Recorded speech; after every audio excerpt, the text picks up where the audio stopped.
Honorable the Vice President.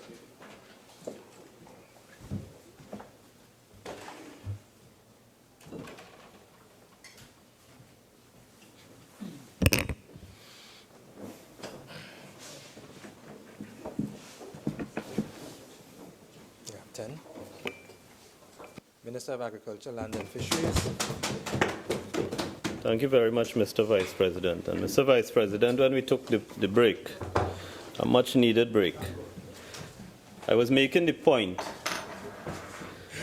that we can argue comparators into the small hours of tomorrow morning, and we could make the case for a much higher compensation package for the regulators and the other persons affected by the motion. But there will be no end to that argument. And I was using the example, as one example, the executive director, the position of executive director of the FIU, and the onerous responsibilities and the deep level of trust that has been imposed in the holder of that office.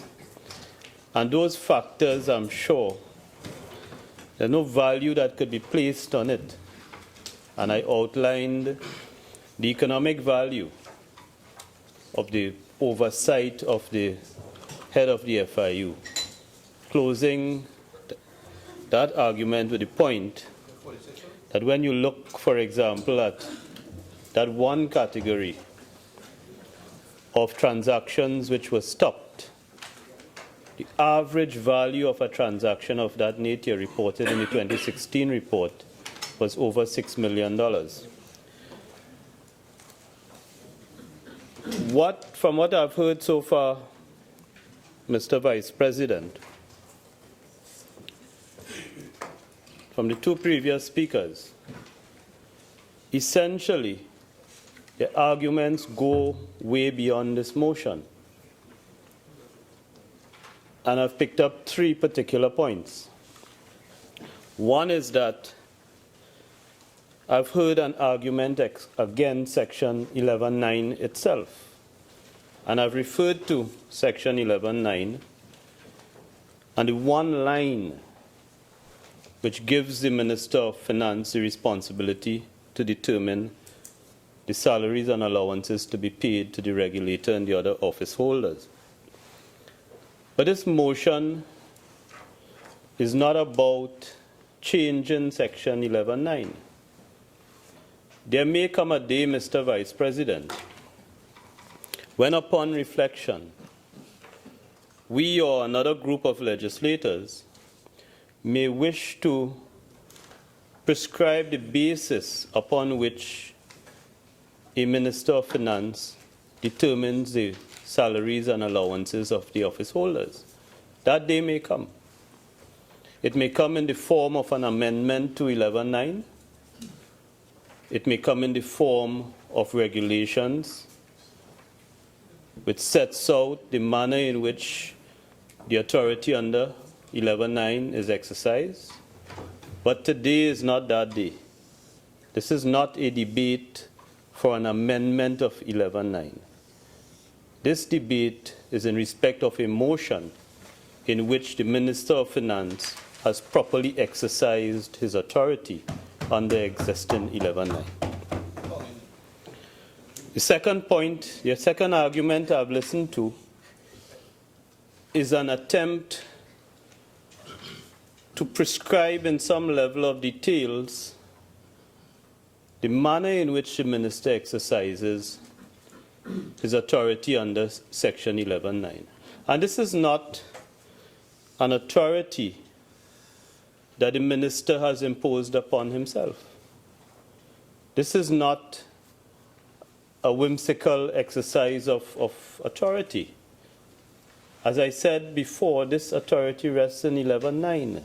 And I've listened to an attempt to go back into Section 11.9 and prescribe the conditions, the determined conditions upon which the minister must act.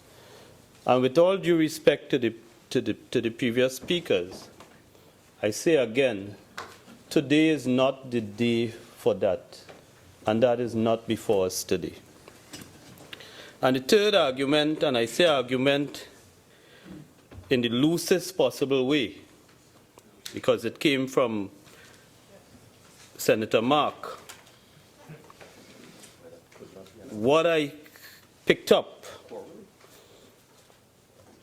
was an attack on the Minister of Finance and the Ministry of Finance in the advertisement for consultants to give effect to the law.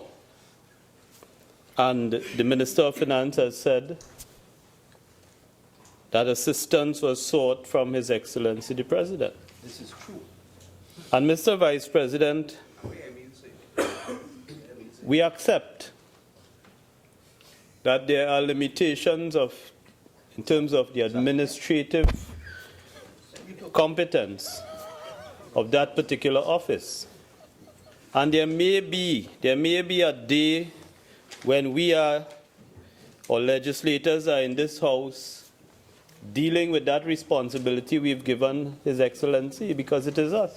We are the ones who have given His Excellency that responsibility in the legislation. Without going further, and if it is we wish to leave the recruitment exclusively in the hands of His Excellency the President, then we need to say that. And we also need to prescribe or determine or identify the ways in which that office could do a recruitment of this nature without having to deal with a minister or a ministry to provide the technical, administrative, and financial support. But that is not before us today. Before us is a motion containing three elements. The first is the exercise of the minister's power under 11.9. Secondly, the reference to a report laid in the Parliament. And third, a request for the approval of salaries and allowances for positions set out in the legislation in which the Minister of Finance has made a determination and a recommendation to the House. And listening to the arguments and the comparators, it ends up being an issue of subjectivity versus objectivity. I've given you one example, the FIU. But there are so many, Mr. Vice President. For example, the OSH agency, an agency charged with protecting the workers of this country, their lives and their limbs, for dealing with, for example, energy infrastructure, having oversight over the integrity of the energy infrastructure, offshore and on land. And anybody charged with the responsibility for oversight of safety and the health and the lives of workmen and working people in this country ought to attract, using the arguments I've heard so far, the compensation that no Minister of Finance and no Parliament can fix. Because to what price do you attach to a leg and to a life? And then you have the Comptroller of Customs, for example. Somebody who currently earns less than what is recommended for the procurement regulator. Somebody who oversees billions of dollars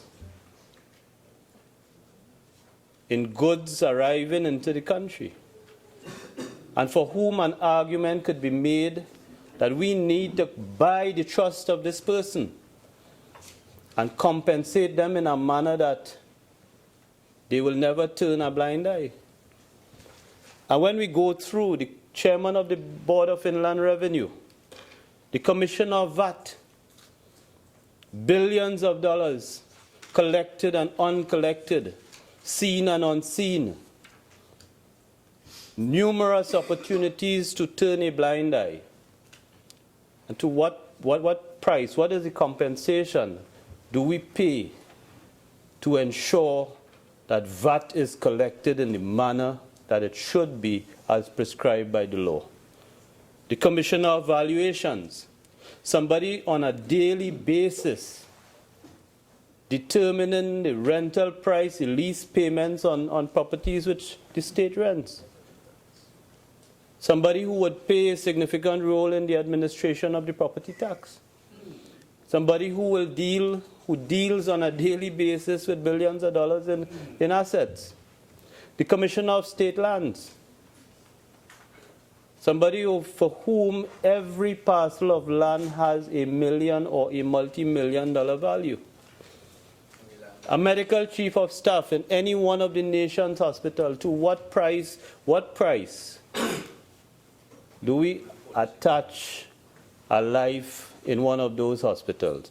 And I could go on. Every customs officer of every rank, police officers of every rank, exercising positions of trust and responsibility, and in many cases positions in which they stand in defense of billions of dollars in assets, in revenues, in penalties, and in the case of the DPP, for example, value for which you cannot put a price.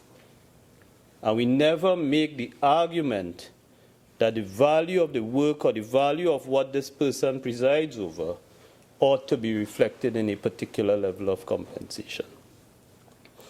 And it's a question of subjectivity and objectivity. And what the Minister of Finance has done is on a very objective basis, positioned the procurement regulator amongst a group of salary earners in this country and persons to whom allowances are paid.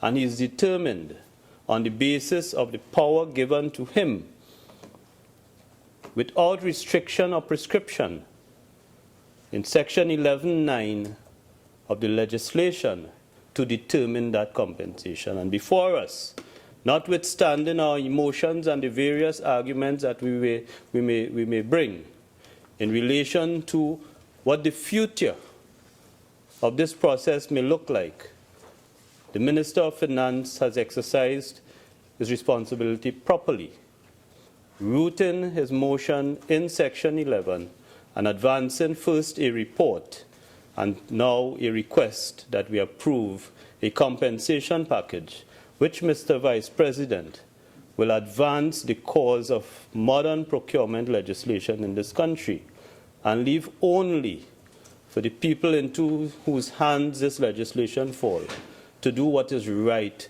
by the taxpayers of this country. I thank you very much. Senator Ameen. Thank you very much, Mr. Vice President. Mr. Vice President, I thank you for the opportunity to contribute today as we in this Parliament seek to approve the report of the salaries and allowances for the Board of the Office of Procurement Regulator. Mr.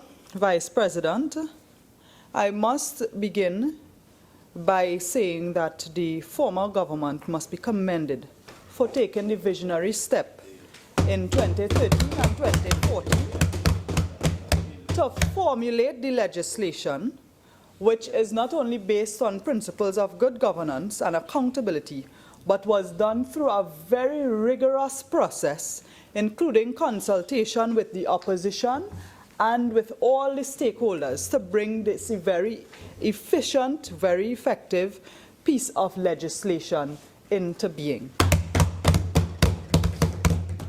Mr. President, Mr. Vice President, we are here because Section 11.9 of that Act states that the salaries and allowances of the regulator and other members shall be determined by the minister and be subjected to the approval of Parliament.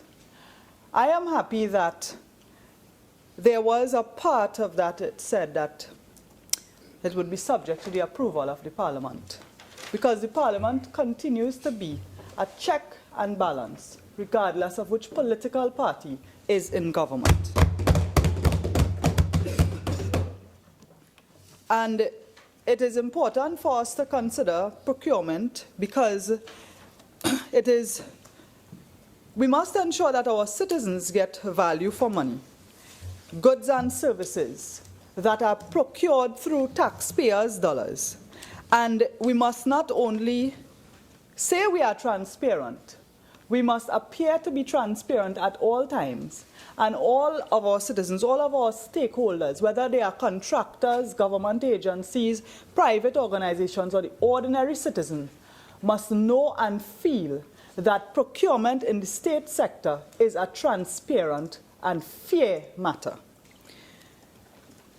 But, Mr. Vice President, we cannot discuss what salary could be given to the regulator and the board without speaking of implementation of all that is required to have the full implementation of the procurement legislation. And this discussion, this approval of the salaries is somewhat of a partial step in the full implementation. However, I feel that, while we have good legislation, it's important to have full implementation and full support to ensure that it reaps benefit. And to that end, I just want to quote Attorney at Law Timothy Hamill-Smith, who was part of the committee and on a joint select committee meeting on January 8th, 2016. He said, and I just want to quote, "Equal in importance to getting the text of the procurement legislation right is ensuring that the legislation is implemented efficiently. Without proper implementation, the best legislation in the world will be of no practical use. In implementing the legislation, there must be a focus on achieving the end result of providing better goods and services for the people of Trinidad and Tobago. While the goals of transparency, accountability, and best value for money are vital, it is easy to see these as ends in themselves, as opposed to tools for achieving the ultimate goal of delivering the best goods and services to the people of Trinidad and Tobago." And I want to speak a little bit on that. I want to ask this afternoon, why is the implementation of procurement legislation in Trinidad and Tobago taking so long? The Parliament's action today is to approve the report to determine the salaries and the allowances of the members and boards.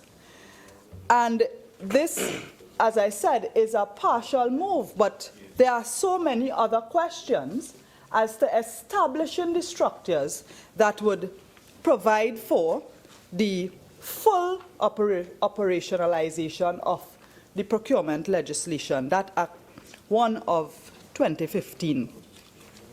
Mr. Vice President, I am concerned that this government seems to be stretching that implementation process.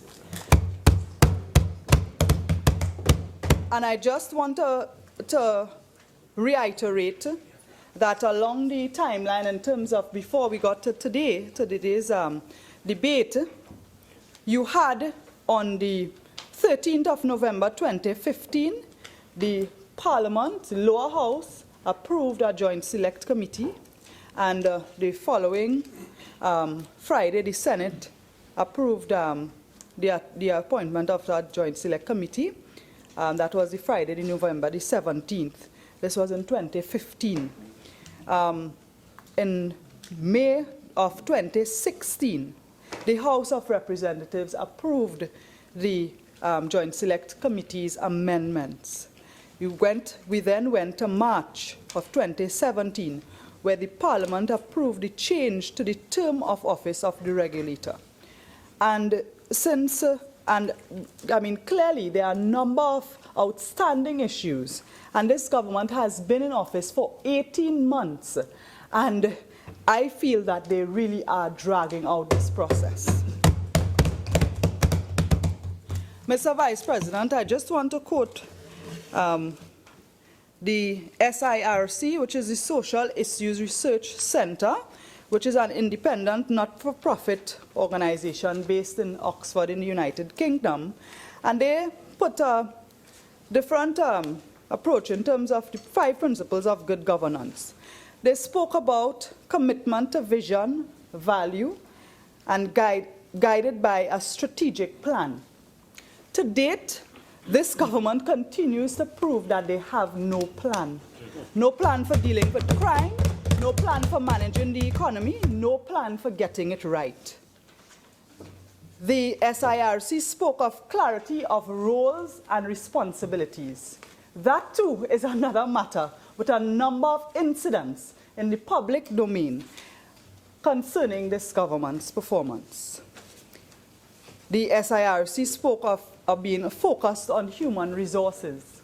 Our human capital, Mr. Vice President, should be our greatest treasure, the citizens of this country. And yet what do we see from this government?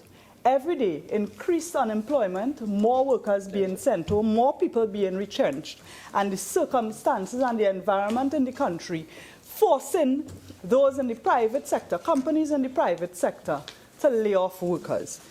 Very little value for our human resources. They speak also of being transparent and accountable for outcomes and results. And this is where we go in again to transparency, and not only being accountable, but ensuring that our citizens know that the Parliament, that the government, that the Cabinet is accountable. And they speak of effective financial control. Mr. Vice President, this procurement legislation, as developed by the People's Partnership Government, is indeed a testament of our commitment to transparency and ensuring accountability for taxpayers' monies. I want to point out that Transparency International's Corruption Perception Index scores. There was some discussion sometime earlier this year. I think they published a report in January. And I just want to quote a brief line from an Express article. Corruption Perception Index 2016 shows that based... Senator Ameen, date of the article? The article, January 27, 2017. Sorry, Mr. President. Corruption Perception Index 2016 shows that based on the results of surveys conducted in 2014 and 2015, Trinidad and Tobago's score has dropped from 39 to 35, with 100 perceived to be very clean and 0 perceived to be highly corrupt. And its ranking has slipped from 72 of 168 countries in 2015 to 101 of 176 countries in 2016. Mr. Vice President, also in another daily newspaper, The Guardian, around that time, you had the JMMB Managing Director and CEO commenting on the latest publication from Transparency International.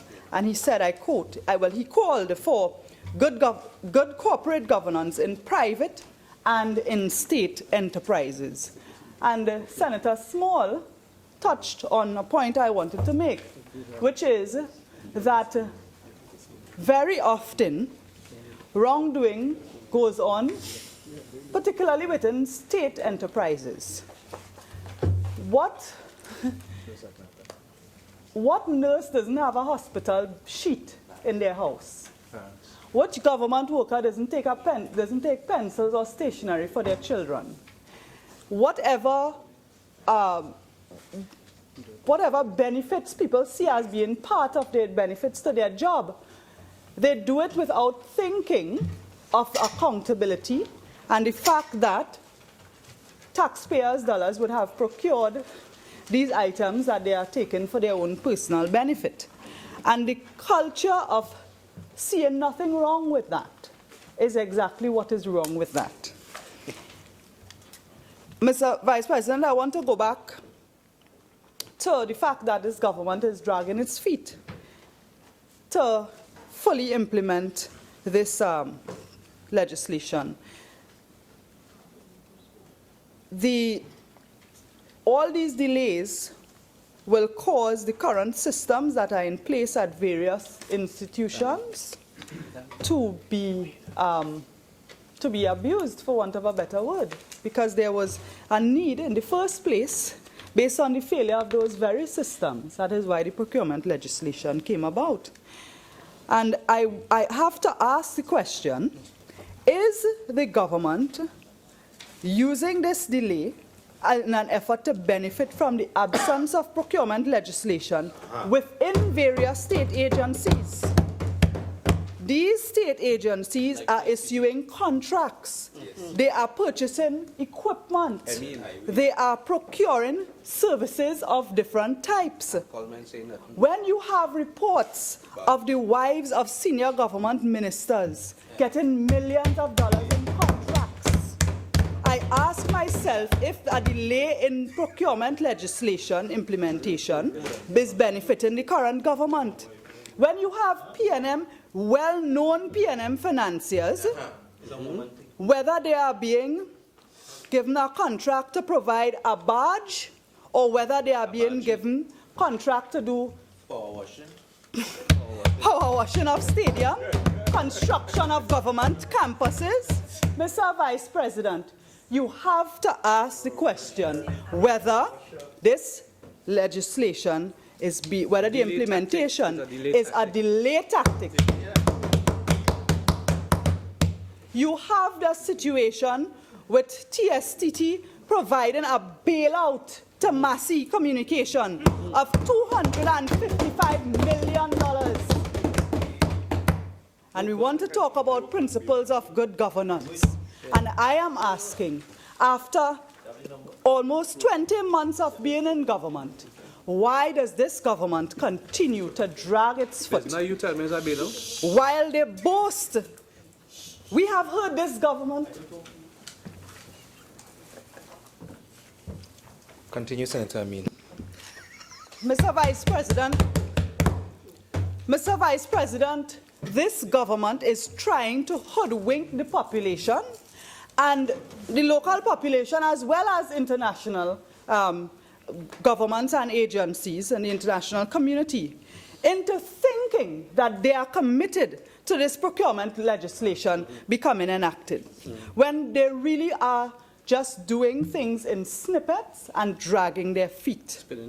We have heard them boast that they support the procurement legislation, yet millions of dollars of services and assets have been procured by this government in the past 18 months without the regulations that should be implemented. Again, a delay tactic, no haste, no priority by this government, spinning top in mud. Mr. Vice President, this issue is very relevant to this debate because as we move to approve this part of the legislation, we must ask ourselves, why is this entire process taking so long to be completed? We must ask why, and the minister ought to account, not to the opposition, but to the nation. I am sure that he would be able to provide a draft schedule of his implementation, the steps involved, and a plan, a time frame by which he expects to have that done. He has a lot. And I trust that he will be very honest in his declarations to us. Yeah, just tell us just more. Mr. Vice President, the delay in implementing this legislation brings about further wastage of government funds. It is important for us as a Senate to consider the need for the government to hasten its steps to have this legislation fully implemented, all the various procurement units within each state agency mobilized and activated. And the question is, when will this be fully active in Trinidad and Tobago? When will this be fully workable?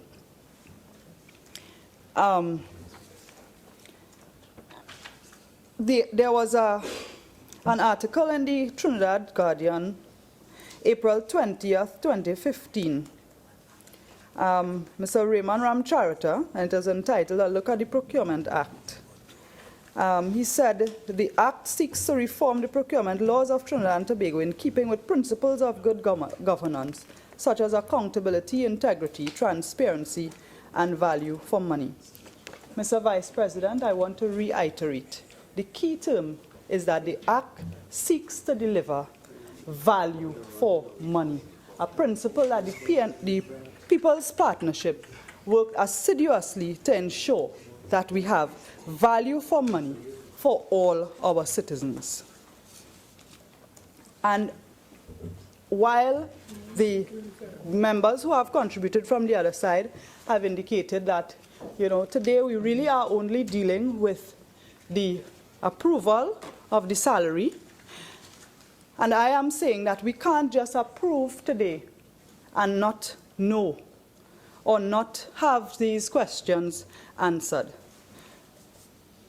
Given the current economic conditions, there ought to be an additional effort by the government to show value for money. We have had the drawdown of money from the Heritage and Stabilization Fund to fund public sector investment programs. So this country is taking from our savings to fund PSIP. This PSIP is made up of a lot of government transactions.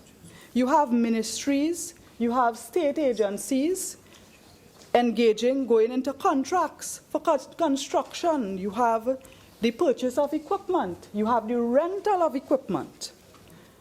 But we must ensure that the money taken from our savings, although that is not something we agree with, should be done, the money taken from our savings should be used effectively, and the citizens must be given a full account. So to this regard, I hope that the minister will be able to tell this nation, if he has a workable plan, a schedule, if he can give any details as to his schedule to fully implement this procurement legislation. And I call on this government, I call on the minister today to take all steps to speedily implement the procurement legislation. I now come to the issue of comparing the regulator, the method outlined by the minister to determine the salary and allowances arrived at. The minister made reference to the salary of the president, who holds the highest office in the land, the prime minister. He spoke about the allowances and salaries of the cabinet ministers and reiterated that this is a public. He spoke about the Public Service Commission and so on, the head of the Public Service Commission, I believe.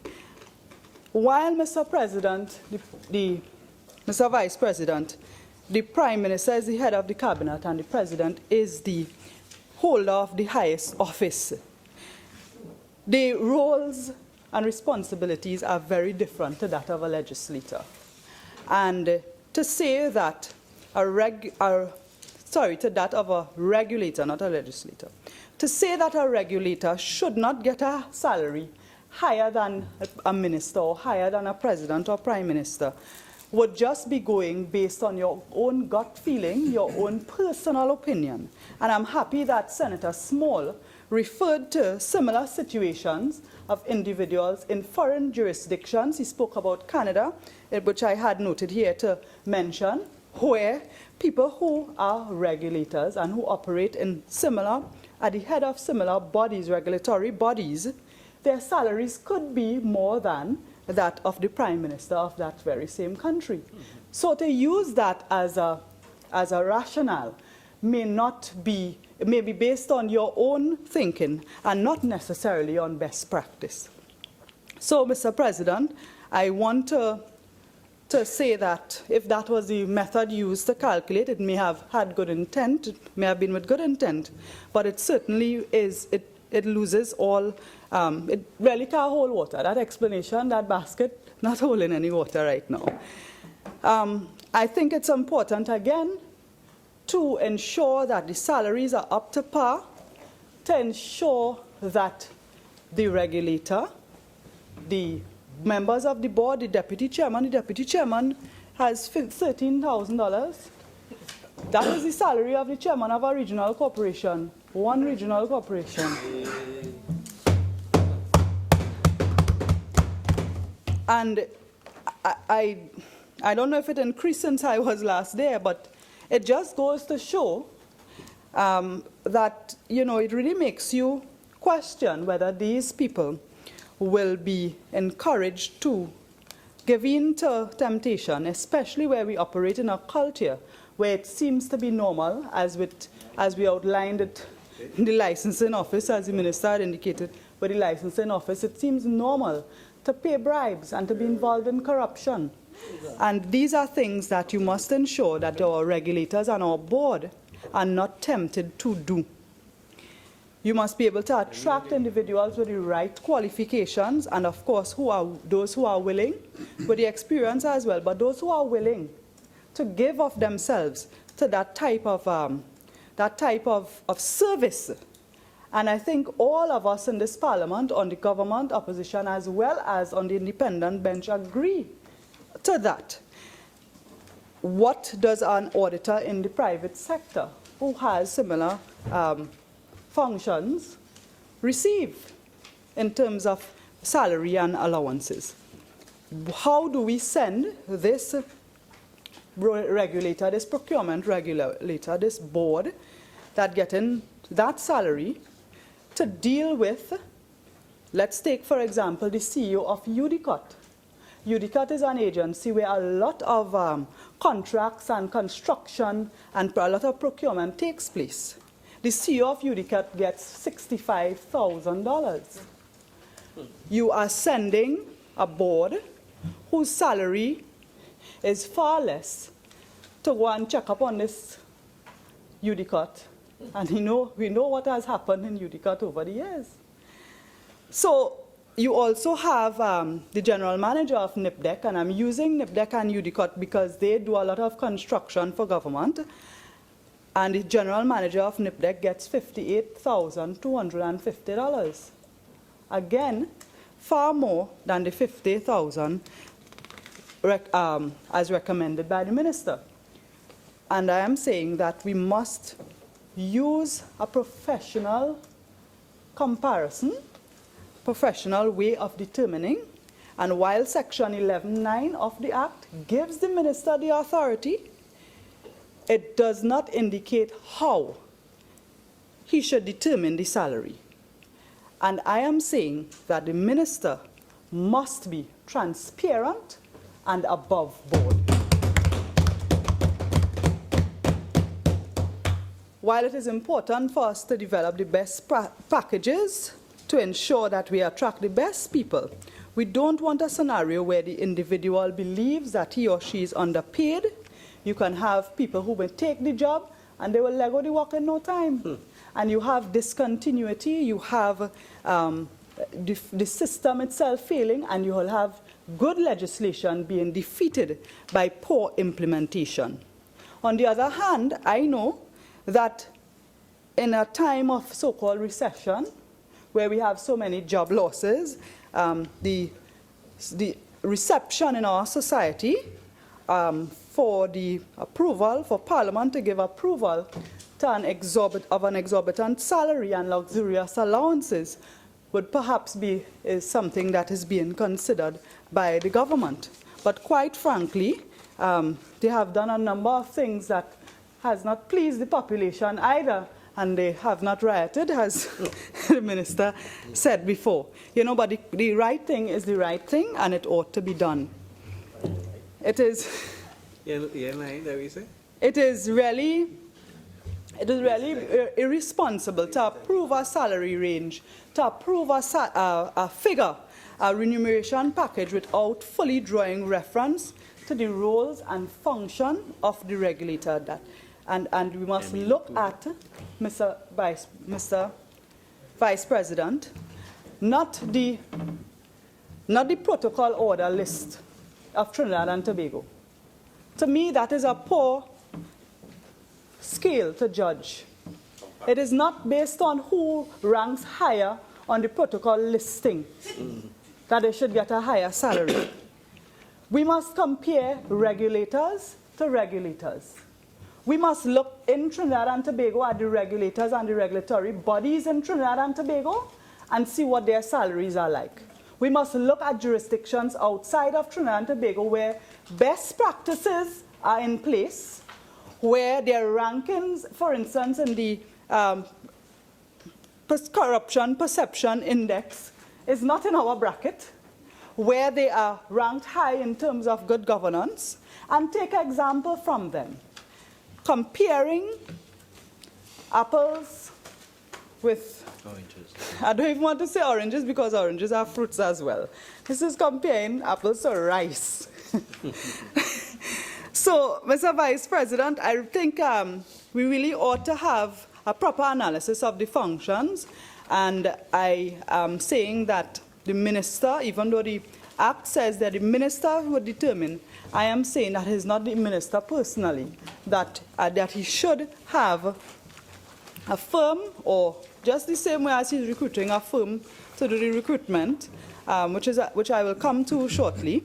He should look at a method of having one of those agencies, a company who does this professionally in terms of analyzing the responsibilities and recommending the salaries and the remuneration. Mr. President, I must touch on some of the roles of the regulator that I see as very important, because the Office of the Procurement Regulator has to prepare, to update, and to issue handbooks. That will be manuals that will begin to standardize how things are done in every state agency. If you consider every minister in their own ministry would have the headache of only the agencies in their ministry, but the procurement regulator has to deal with every one of them. And this is not just about bringing about accountability and integrity and so on. It is about changing the culture and changing the way things are done in Trinidad and Tobago. And that is the vision when that procurement legislation was drafted. While it was piloted by the People's Partnership Government, the opposition participated. There was full participation, not only to the opposition, but others as well. And we must ensure that this good legislation reaps benefit. Mr. Vice President, the regulator also has to look at the structure in each state entity and to begin to change the environment, to create an environment where proper procurement practices will be facilitated. Because in some agencies, the wrong way of doing things is the standard way of doing things. There are some agencies where if a bribe don't pass, nothing happens. It becomes almost standard. There are unofficial fees that people pay, contractors, citizens pay, to get services from government agencies, to get favors, and this is considered absolutely normal. There are many contractors who calculate a fee in their expenses for paying even the clerk who does process the checks in the various finance departments. It happens in ministries, it happens in regional corporations, it happens in state enterprises. And you are talking about the clerk who is ensuring that the check is typed up. And you even reach to the man who approving the project and signing off. Because if your project is not signed off on, you wouldn't get paid. And it goes right through. It goes through and through. So we have to, you're talking about this regulator changing the way these ministries and departments operate in general. The minister mentioned that the Central Tenders Board will be repealed, and how I'm happy he spoke about the transition for the staff there and the fact that the representative unions are part of the process, which is something that I had noted here to mention, so I'm happy that he mentioned it. Mr. Vice President, the Office of the Regulator would also have to deal with standardizing bidding documents, procedural forms, documents for use in public procurement, and the disposal of public property. That as well is an issue that every state agency, I think, has challenges with. How do you dispose of a truck because the engine not working, and then eventually you sell it and it stays 10 plus years on the road? Is it really an asset that you should dispose of? And it happens throughout where you have issues like that. And you must provide methods and mechanisms for this to be dealt with. The regulator will also be tasked to ensure that there are model contracts for procurement, standards, best practices in public procurement. They must ensure that you have a comprehensive database. And this is required by the Act. In essence, the regulator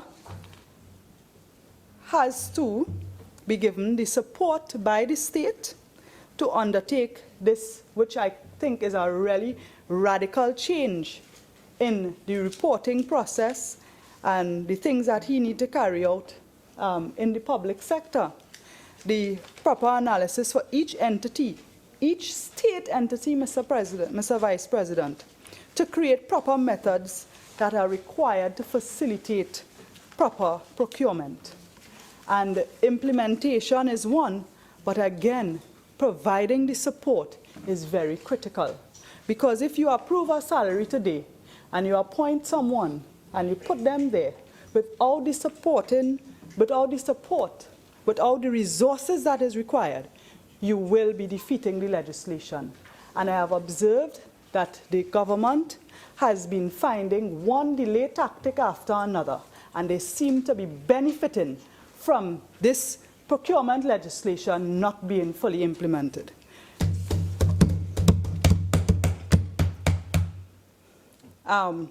Mr. Vice President, the report... Senator, you have 5 more minutes. Thank you. The report speaks about certain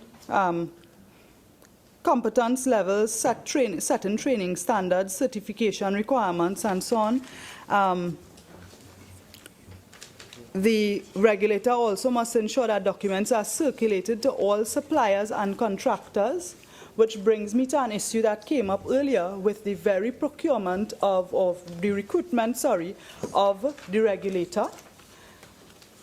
Earlier, Senator Mark spoke about a notice that went out from the Ministry of Finance that was signed by the Director of Corporate Services, inviting persons to drop in concerning the recruitment agency, the selection of a recruitment agency for the invitation and review of expressions of interest for the position of procurement regulator / chairman of the board of the Office of Procurement Regulation. Mr. Vice President, I want to ask the question, how did the Ministry of Finance determine who they will send this invitation to? That, Mr. President, is a question that the minister must answer. I trust that the minister would be able to give that information in his winding up, because I'm sure he would want to justify why he chose this method, and I'm sure he might indicate to us that he has the best interests of the country at heart, and he may want to explain. But certainly, even that is a form of selection. A selection that the question comes as to whether the minister has the authorization to make that kind of choice and decision. Emil. The good governance principles with respect to accountability and transparency, Mr. Vice President, best value for money, again, comes into question. But, Mr. Vice President, I have seen, Not for Emil Elias.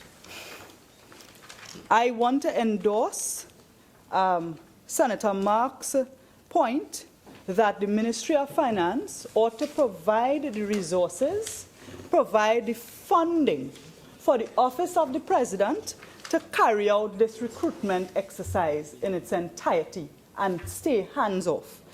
If there is a request from the President, the Minister ought to present it to the Parliament.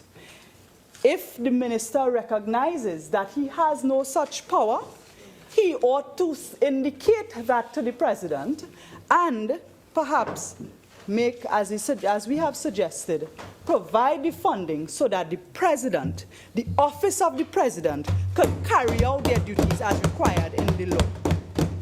Mr. Vice President, I am not in a position to support the recommendations or to vote against it or to vote in favor.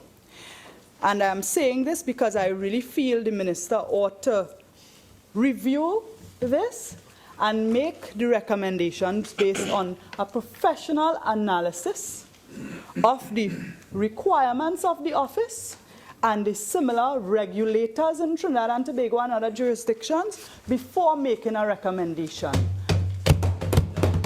So, Mr. President, I will be willing to look at such a recommendation, but I am not in a position really to say yea or nay to the recommendations made today. Thank you, Mr. President.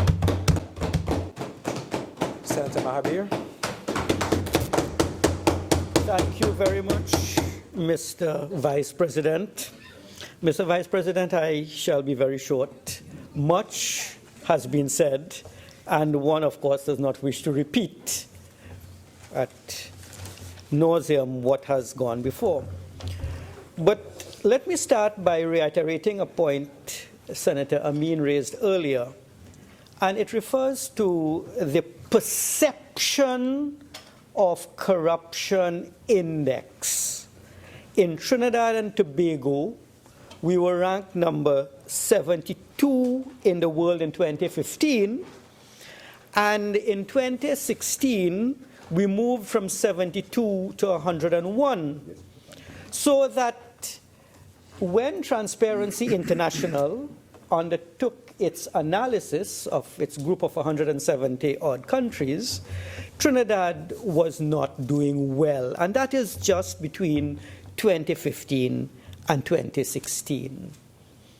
This perception of corruption, however measured by the Institute, the International Institute, suggests that Trinidad and Tobago has to work on improving its image to the global economy, especially when it comes to the ease of doing business and when it comes to factors such as whether multinational corporations or foreign investors are going to be asked to pay additional fees when they come to interact with officials in Trinidad and Tobago.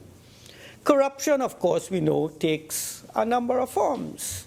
It can take the form of actual kickbacks and bribes, or it can take the form of overbilling for goods and services which have been procured. I think we need to remind ourselves that procurement is really the purchasing by the state of things. These things are goods.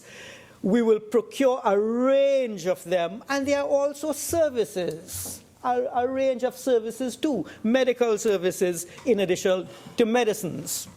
And what is the Office of the Procurement Regulator meant to do? What does a regulator do? he sets rules, the imposition of rules, backed by penalties, aimed at modifying behavior.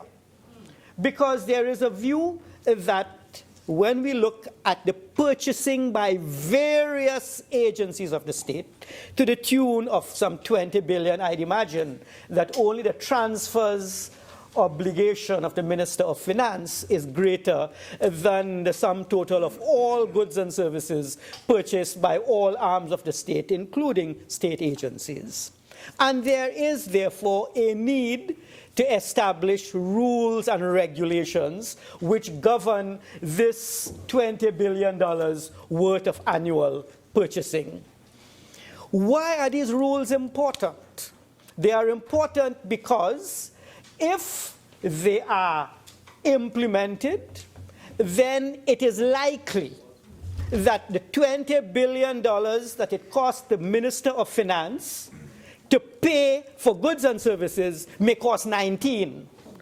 The Office of the Procurement Regulator, which would establish these rules, these regulations, which will monitor the process of how all arms of the state acquire their goods and services, should result in significant cost savings.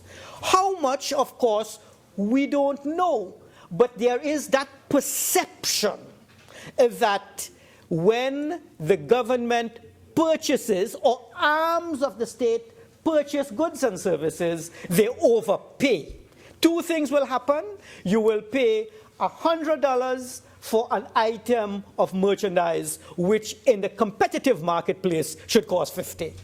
Or you might pay $100 for a substandard item of merchandise which may ordinarily have cost $25. So that this office will oversee the procurement processes of all arms of the state, and there should be, therefore, cost savings to the Ministry of Finance, to the Minister of Finance, which will result in a net gain, allowing the Minister of Finance to use the savings to purchase more goods or to use the savings to finance his myriad needs. And we understand, therefore, the need to have an office like that. We did have an office similar, Central Tenders Board, but over the years, not much seemed to have happened given the various demands on procurement, and that office seems to have become more and more irrelevant to the times. And we need to upgrade, and we need to update, and we need to understand that we are procuring more and more complex goods and services. And in order to do that, we need to build a new institution. And building an institution, a regulatory institution, Mr. Vice President, is something with which I have some experience. As a former chairman of the Public Utilities Commission, which mutated into the Regulated Industries Commission. I was the chairman at the time which oversaw the transition. I can tell you it takes a tremendous amount of effort to get an organization going, and the executive director of that agency was going to be charged with the day-to-day operations of the entity. The day-to-day operations of a Regulated Industries Commission is a very complex exercise. It is an exercise that requires a tremendous amount of skill, experience, expertise, and knowledge in the regulation of electricity rates, telephone rates, water rates, understanding rate bases. Madam President, in building, and I want to draw to the motion at hand, in building up that regulatory agency, I found that was somewhere in the 90s, so I've been in the business for a little while. I found that there was no one in Trinidad and Tobago with the expertise then of what was an executive director, what we are calling now as the regulator, the procurement regulator for the day-to-day operation of an organization.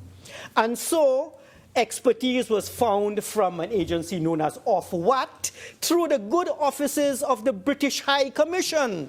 They simply sent a retired one of the regulators from an office of water called Ofwat to assist me to build the agency. And that was, of course, at no cost. And that individual was then available to assist the person we were able to recruit to get the agency going.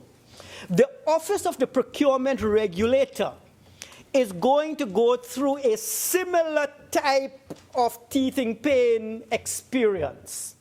And, Madam President, we do need to ask ourselves one thing. We know the qualities that we want from this particular individual. We know, we're quite familiar, according to the Act, with the qualifications. But really, what we are not aware of is this. What is the supply of these candidates in Trinidad and Tobago? Is there an abundance of these individuals, or is there a shortage? This is, in labor economics, asking ourselves, what is the market like for procurement regulators? We know the market is not a very large one. Unless we understand the market for regulators, we will not be able to know what the minister is offering is adequate or inadequate. This is the problem I have. The minister is bringing a motion, and I am not clear as to whether the sum that he says he can afford will buy me the regulator.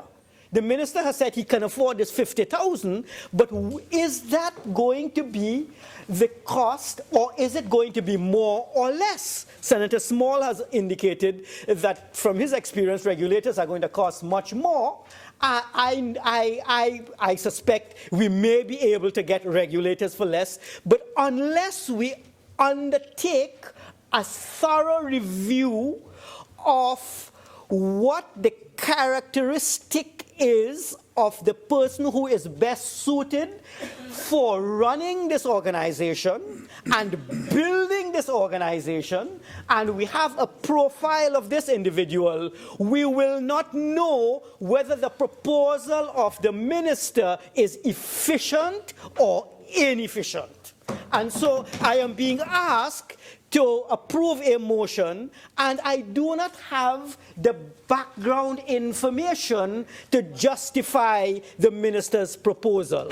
Will I get the value at 50,000? You see, the analysis of the minister was that he is linking it to the puny judge and the chief justice and the president, but these are all separate and distinct markets. The market for a judge is different from the market for the principal of a university, for example. The market for the regulator has to be seen within the context of regulatory agencies. And it is quite likely that we may not be able to get someone who is in Trinidad alone. We may have to go to the Caribbean, and we may have to tempt someone who has years of experience in this field away from his current employ and induce him or her to take up the challenge of building the regulatory agency in Trinidad and Tobago. How much will that cost?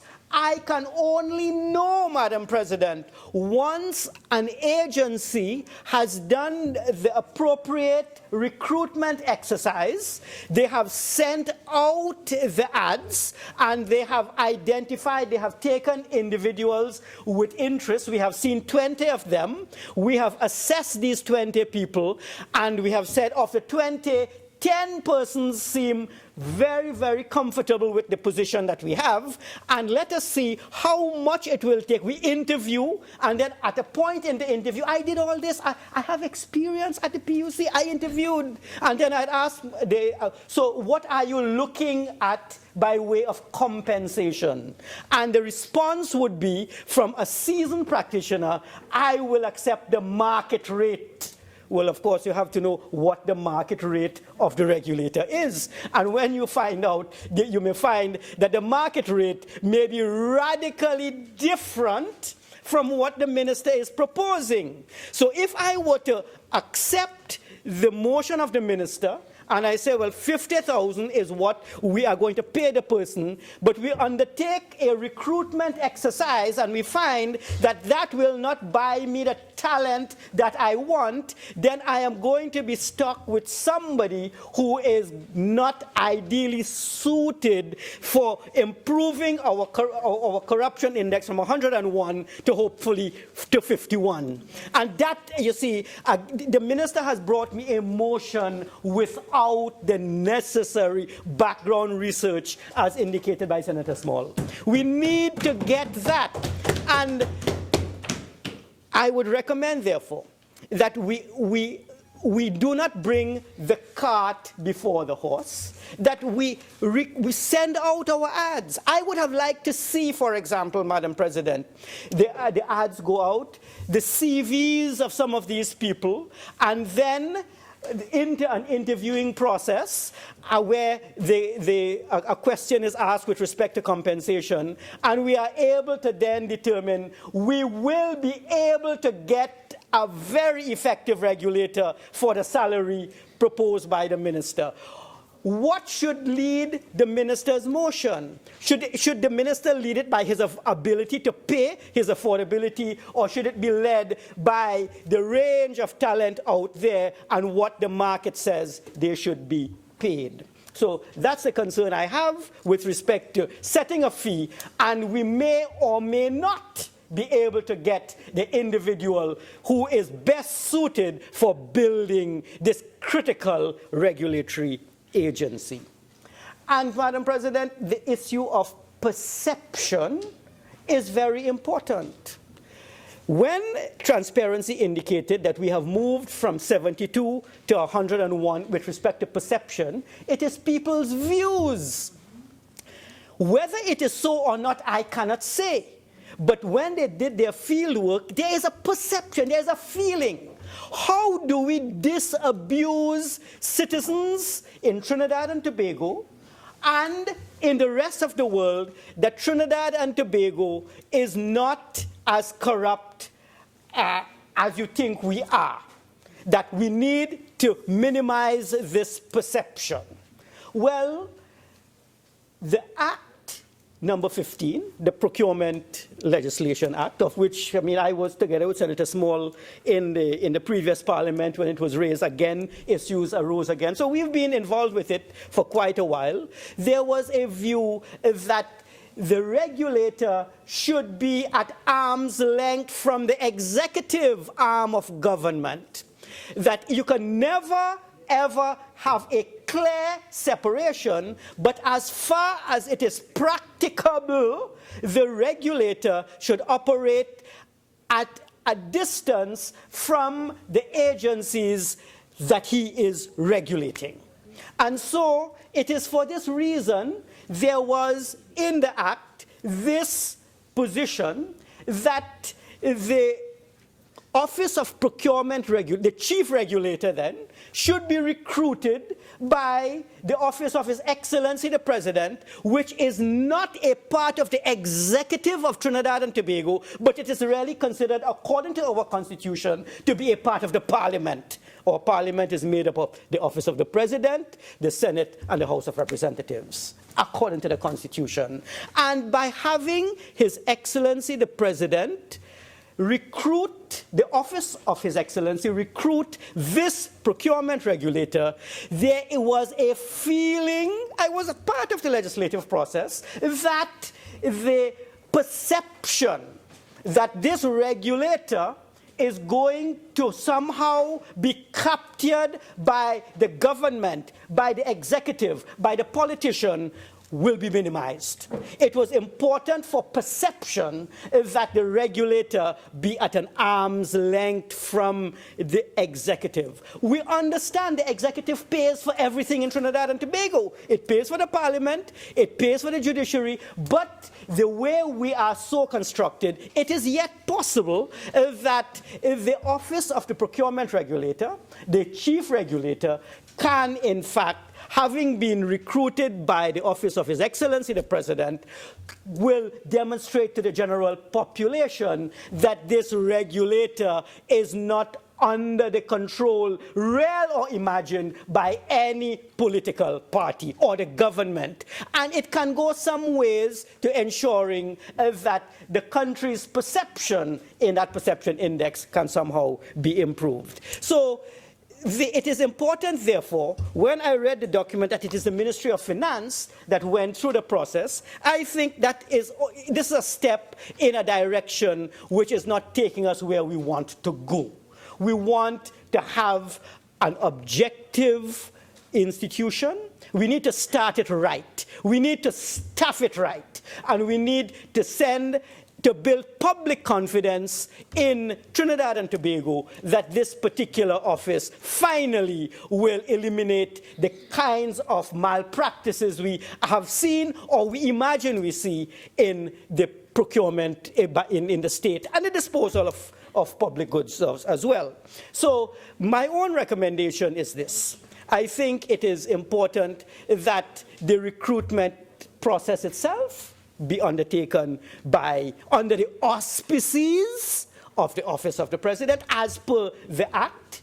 It should not be that the Ministry of Finance is sending its short list from which will be selected. That certainly will not do much for the perception. It will act as though once again we are building a regulatory agency which will be captured by the arms of government, which is not what we want. And so I endorse the recommendation. Let us provide a budget to the office as the Act would, the spirit of the Act would want us to do, and let that office of His Excellency the President use whatever agency they wish to choose. It could be the UNDP, it could be any HR agency, but it should be left up to that office simply to get a subvention from the Ministry of Finance for the purpose, and let the short list be sent to the Prime Minister and the Leader of the Opposition, having been determined by the Office of His Excellency the President. I think if we can follow the letter and the spirit of the Act, we will start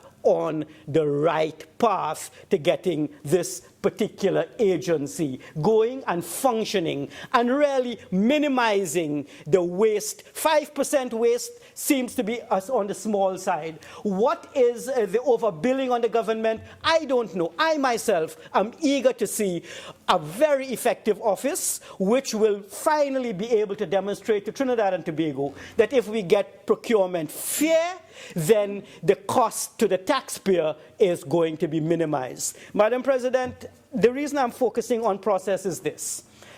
I think that we have seen in the past something similar. There was an attempt to recruit a police commissioner bypassing the constitutionally charged body, which was the Police Service Commission, and going out to a recruitment agency. That was overturned, of course. The Constitution was very clear. And what simply had to be done is to ensure that the agencies which are charged with that responsibility simply be resourced appropriately.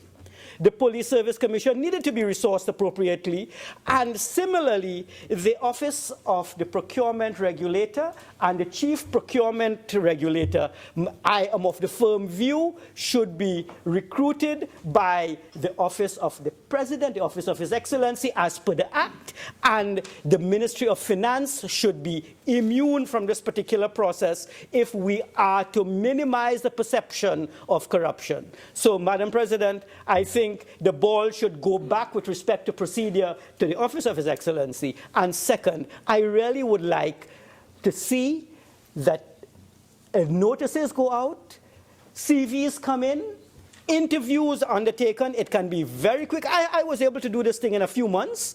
In about 3 months, I know the short list of 10. I was able to see what it would take to get them on board, and then I determined, since I want a very good office, I will come to the Parliament indicating that from the range, we will be able to get for X dollars a procurement regulator, and then I'll be prepared to support the motion. But as it is, I cannot support this motion because it is not based on the kind of analysis that would make me make a very sound and good judgment on the matter. Thank you, Madam President.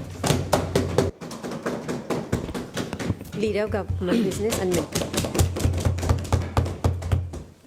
Thank you, Madam President. Madam President, it's an honor to join this debate on the motion of the salaries and allowance of the procurement regulator and the members of the board of the Office of the Procurement Regulator. Madam President, one of the secrets of success in institutions and in companies, and I guess in government, and in societal development is rule clarity. And if you do not understand rule clarity, you will cross-wire the circuit, and a cross-wired circuit will explode. That's electrical engineering. We passed a bill, Bill number 1 of 2015. Under UNC administration, under the PNM administration, our first actual legislative input was to set up a joint select committee to propose amendments to the bill, and we passed the relative amendments. I'll deal with that shortly. And today, here we are, debating the salaries and allowances of the regulator. I concur entirely with the Minister of Finance that that is not fundamentally the role of legislators. Okay? That has to be relegated down to executive authority and to implementation. We cannot tie up our parliamentary time. If you check the legislative agenda with fundamental legislation, the next legislation supposed to be coming to this parliament is whistleblower, and I will deal with perception of corruption. But when we tie up our whole night, when we should be debating other things on what should be the salaries and allowances of the procurement regulator, which is our public service function, we do not understand rule clarity. This legislation is flawed in the sense that it says that this has to come to Parliament. So as the Minister of Finance says, it has to come to Parliament. That is the law. It has come to Parliament, and we will debate it for however long you require.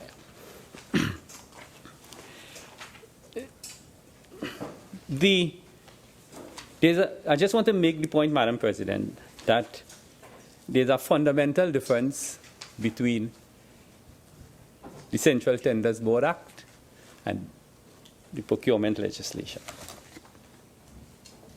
Public Procurement and Disposal of Public Property Act. The Central Tenders Board did in fact award contracts. There was in the public service, there's a PS limit, which I think is $1 million. Then there's a ministerial tenders committee, which I think is $2 million. And then in corporation, there's the CEO's limit. But in central government, its equivalent is the PS's limit. And then there's matters that go to the CTB, and then the state entities, which are the special purpose state companies, and the run-of-the-mill state companies have their own procurement systems in place. They are governed by a board of directors, who should have supervisory authority there and oversight authority. But this legislation is trying to bring everything together because it's the public purse at the end of the day, and we need that oversight. So, in essence, it's good legislation. Now, the TTIT, Senator Ameen mentioned In 2016, our score dropped to 35, and we were ranked 101 from 72. Just for the politics, because anytime I stand here, I make one political statement. And that survey was done in 2014 and 2015, just to have the record straight. But what the Transparency International Institute said is that we do not have infrastructure in place. So corruption may not be happening, but it will be perceived to be happening because you don't have the institutional infrastructure in place. And obviously that is legislation, okay? Because you could have a whole society, like say Thailand, where 95% of the population is Buddhist. Good, and a significant part of the population are Buddhist monks. So if Buddhist monks is running a procurement system, the chances are there will be no corruption, even though if you have no legislation. In our situation here, we feel, and the agencies of oversight feel more comfortable if there's a legislative framework governing your behavior. Because man in whatever incarnation he is, if he doesn't have oversight, if he doesn't have penalties for wrongdoing, he will misbehave. Voltaire said, the French agnostics once said, if there isn't a God, man should create one. Because it's only the fear of God that keeps man in check. And this is the principle of legislation in the context of the procurement legislation.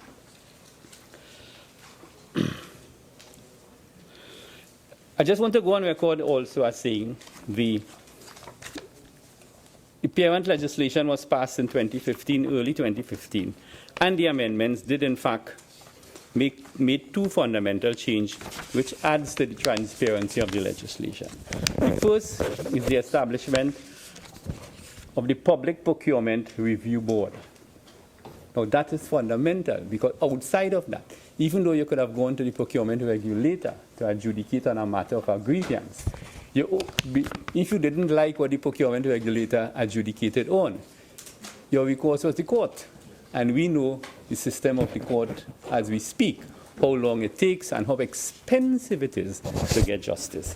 So this concept of the Public Procurement Review Board, I think, adds to the transparency. It increases the cycle time for adjudication and for adjudication of supposedly, not impropriety, but justice to prevail where somebody feels that they are aggrieved. And secondly, we made it abundantly clear that Part 6A, which states disposal of state property to avoid all ambiguity, 57A said, notwithstanding the State Land Act and any other written law to the contrary, the disposal of state lands, real property owned by the state, real property owned by state-controlled enterprises, and D, real property owned by a statutory body, responsibility for which is assigned to a minister of government, shall all be subject to the regulation made by the minister under Section 63. So we added transparency to that exercise. So we're in a good territory right now, because what the transparency people are saying, once we proclaim the procurement legislation, once we bring whistleblower legislation to the Parliament, and it is on its way. And once we deal with campaign financing, I think we will be on a good stead for reducing our perception of corruption index. The whistleblower legislation, I think, is already before a joint select committee. And this administration did, in fact, hold a preliminary meeting with some agencies to deal with the campaign financing reform, and the Prime Minister has gone on record and given the commitment that before the next election takes place, campaign financing reform will be part of the laws of Trinidad and Tobago. So, Madam President, this administration wants to proclaim the procurement legislation. In doing that, we have to put certain infrastructure in place. That is the reason today that we bring this motion for the approval of this Honourable House in terms of the salaries and allowances of the procurement regulator. The Minister of Finance in his opening remarks did in fact indicate that as we speak, procurement units are being established in all government agencies and state enterprises. He categorized them threefold: small, medium, and large. His example was the Ministry of Tourism. They probably buy photocopying paper, whatever. But their procurement function is not elaborate and is not expensive. Okay. Then there are medium-sized ministries, probably Trade and Industry, Ministry of Energy, probably somewhere between small and medium in terms of procurement. But the large ministries, obviously, Ministry of Works and Transport, Ministry of Local Government and Rural Development, those that procure a lot of goods and services and award significant contracts. On the state sector side, massive expenditure. It's not only UDCOT, it's NIPDEC, it's NIDCO. They procure on behalf of government agency. But then you have people like Petrotrin, billions of dollars. NGC. I don't want to regurgitate what has been said for so many times. I hear somebody mentioning about power washing by Lara Stadium. Don't go there, because we could talk about wastewater plant. $1 billion. A contract awarded for $400 million higher than the lowest bidder. The lowest bidder was a reputable international company in matters like these. As we speak, the project stuck. We have $1.something billion tied up. I think you spoke already in the debate. Okay. Yes. Minister, continue. In excess of $1 billion tied up. There isn't even an off-take agreement with Point Lisas to sell the water. I mean, that is the ridiculousness that happened in this country over the years. This procurement legislation and matters pertaining thereto will obviously attempt to streamline some of the wildness that was going on in Trinidad and Tobago. Okay? And as a people, we have to understand. The Minister of Finance, I sympathize with him every day because the revenue stream is no longer there. People put that in your pipe and smoke it. We will be dealing with the mid-year review next week. This country is under serious stress, serious financial stress. And we are trying to manage the economy in a way by cutting expenditure, trying to maximize revenue, increase efficiency and optimization in the dollar that we spend. So we are establishing the procurement units. The salary of the procurement regulator hopefully will be passed tonight. Okay? And then the next process is the recruitment of the procurement regulator himself or herself, and the recruitment or the appointment of the board by the president.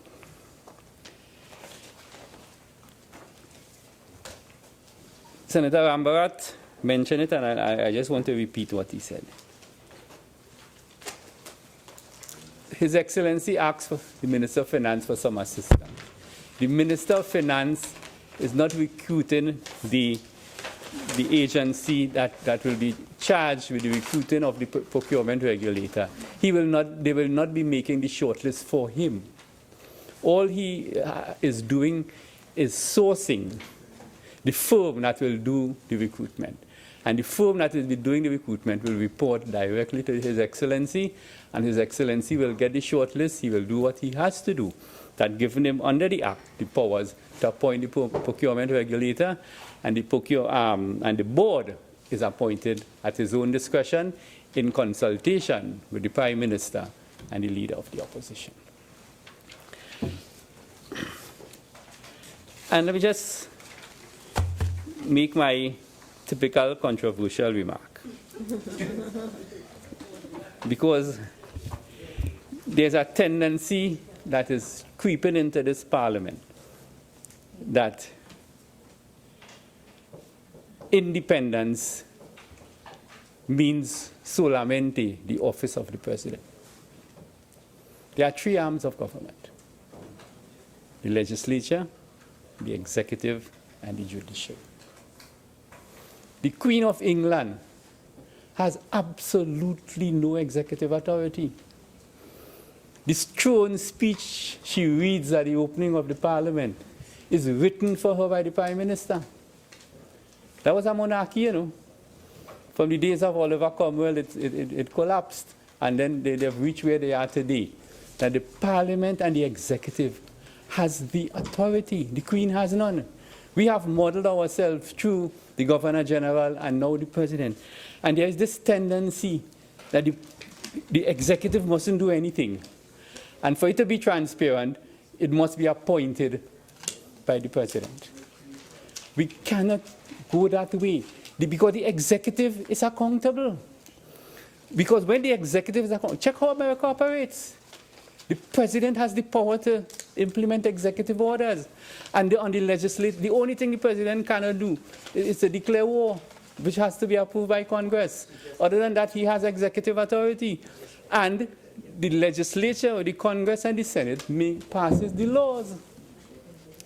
And because the executive is accountable to the people, because you cannot put executive authority into the hands of a non-elected office. That is the principle of democracy. So we as legislators, let us be careful. Don't come here and rant and rave and say the parliament must do this and the parliament must do that and the parliament must. The parliament has its role, the parliament has its responsibility to make legislation and to provide oversight to the executive. But for heaven's sake, let the executive do its job. And if you don't like how the executive has done its job, every 5 years, the system gives you a chance to determine what happens to the executive. Amen. Vote them in or vote them out. Form your own political party and contest an election. But once you win an election,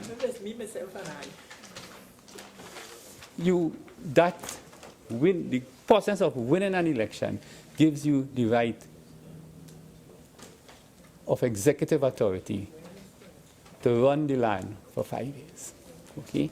Granted, there must be checks and balances, and that is what the parliament provides.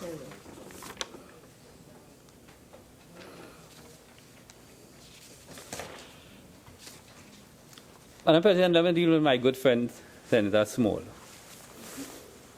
Don't get frightened, you know, Smalley. All right, good. I concur with him that public officers are grossly underpaid.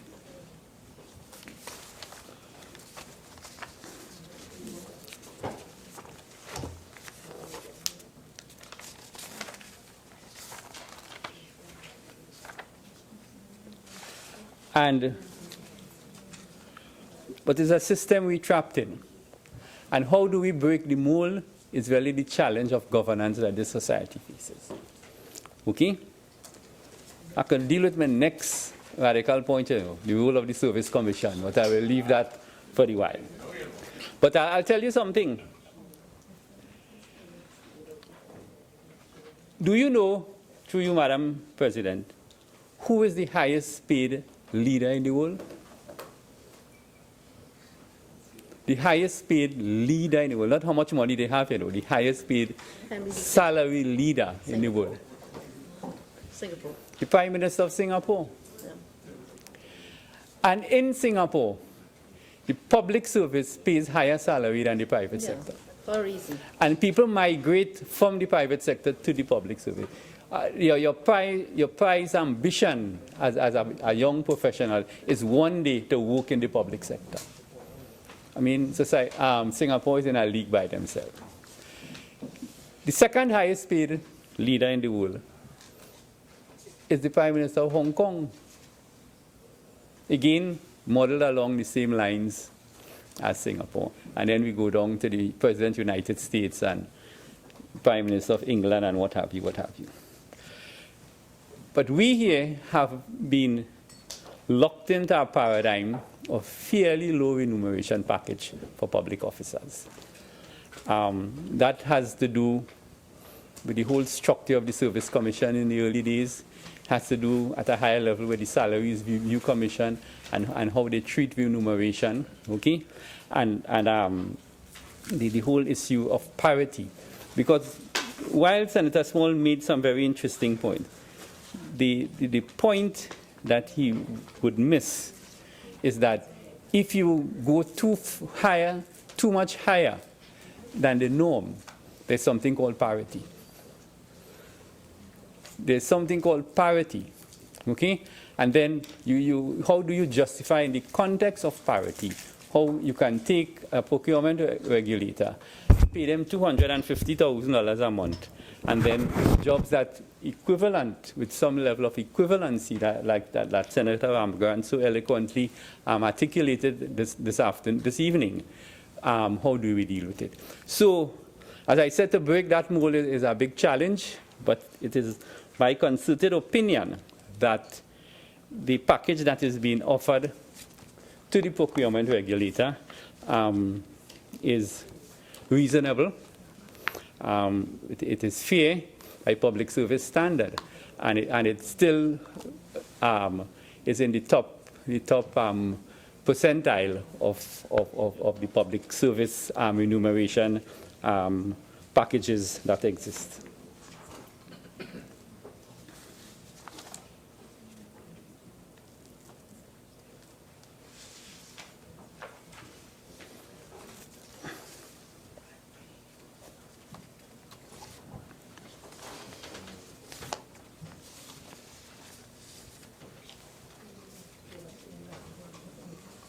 So, Madam President, this simple piece of legislation before us, this simple motion, and before I conclude, I just want to compliment my colleague on this bench, Senator Rambharat, which I think was an excellent presentation, because what he really did, he articulated the position of 11.9 and saying that the legislation already gives the minister the power to determine the salary. And then in the context of the salary, he draw very, very good comparisons of equivalencies of position, the portfolio they handle, okay, and the remuneration package that they have. Because it is probably a flawed piece of logic to say, because of the size of the responsibilities you carry in terms of the numerics of the dollar value of the responsibility that you carry, that should be an indicator of your salary, and that logic really doesn't hold in its entirety. The other issue of the procurement regulator that I will want to draw your attention is the fact that Senator Mahabir articulated quite a lot of views on the qualification of the procurement regulator, whether you'll be able to source somebody of that caliber based on a salary like that and what have you. But even in this context, I don't want to overly be critical of the legislation. But the procurement regulator on 10.1a states that who shall be chairman and who shall have at least 10 years experience in matters relating to procurement and possesses 1, a degree from accredited university in a field relating to finance, economics, or law. 2, a degree from an accredited university in accounting or an equivalent professional qualification in accounting. And that's all it says, you know. It says nothing about engineering. It says nothing about science. It says nothing about anything else. Because there are now universities that offer specific degrees in procurement. Yes. You can do a master's in procurement. You can do a bachelor's degree in procurement. You could probably do a PhD in procurement. So this is a grammar school type of qualification here, because everything from the grammar school is a degree in law or accounting. Law or accounting. Law or accounting. They don't even have an engineering degree here. You could have come through an engineering degree, and I see I have struck a chord with Senator Ramkissoon. Okay? Well, let me say geology also. Okay? So you could have a science degree, do a master's in procurement, and then have 10 years experience in the field. And technically speaking, you don't qualify for this job,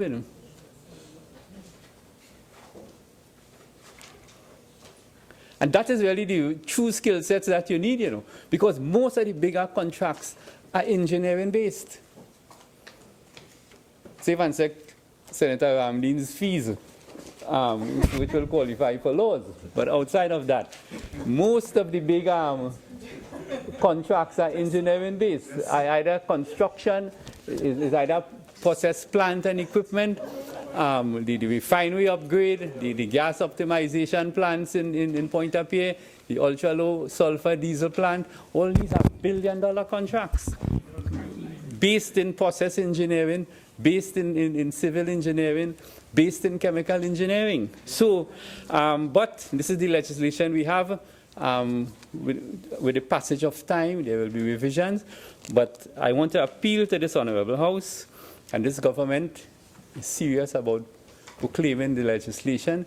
We are putting things in place as quickly as possible. The Prime Minister has gone on record that he wanted the legislation proclaimed by the end of March. We've slipped slightly on that, but he has given the Cabinet the strict instruction that this legislation should be proclaimed in the shortest possible time. So, Madam President, with those few words, I thank you very much for allowing me this time.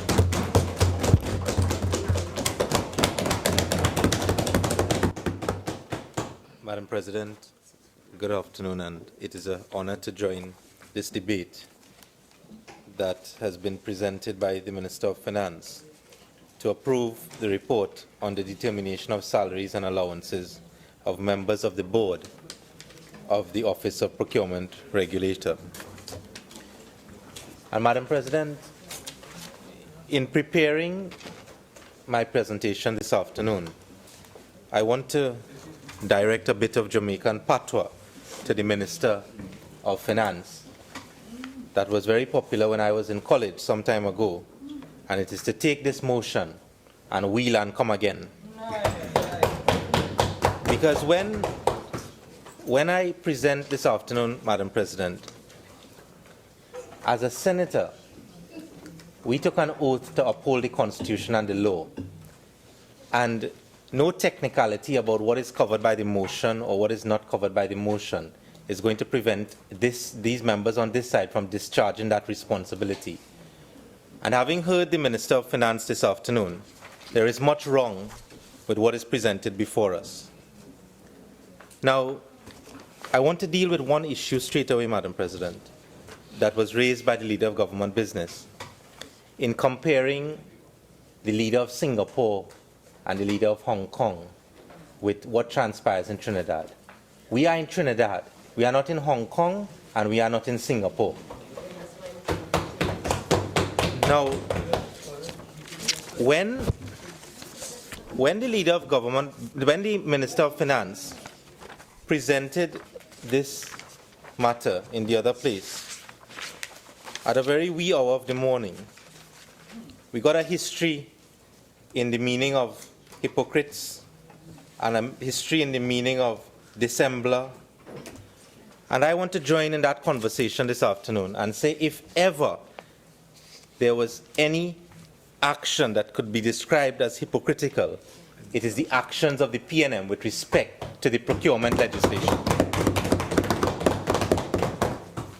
Madam President, this Minister of Finance presented this motion and made us believe by calling out figures of the salary of the President, the Chief Justice, a puisne judge, the Prime Minister, Cabinet Minister, Auditor General, that we are in a position as a country that we are not able to pay more than what is described in this motion as to the terms and conditions for the procurement regulator. But, Madam President, that is a bit difficult for me to understand, because this is a government that was willing to pay a lobbyist $16 million for 2 years. And when you check 16 million for 2 years, the monthly salary of the lobbyist is 666,000. 666. Nobody piece. So how are you justifying paying the lobbyists 16 million in 2 years? The lobbyist must be doing, but if you calculate that, Madam President, the regulator is doing nothing in comparison to what the lobbyist is doing. 666,000 a month, and telling us that we must be careful because of the times that we are in. This is a government that was prepared to spend 450 on soca on the seas, and telling us about we must be careful what we spend in because we can't pay any more. We must be in touch with the economic times that we find ourselves in. This is a government that's prepared to spend 10 million on a walkover, and we must pay the regulator 50,000. That is hypocrisy.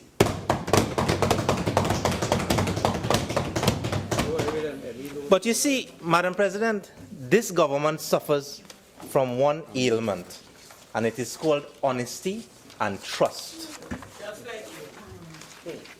And when the Minister of Finance was presenting this...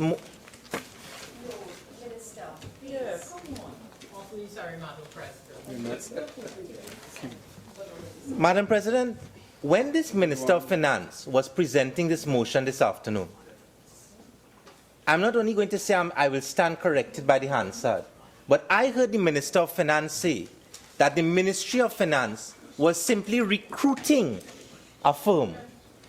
They were not doing anything else but recruiting a firm.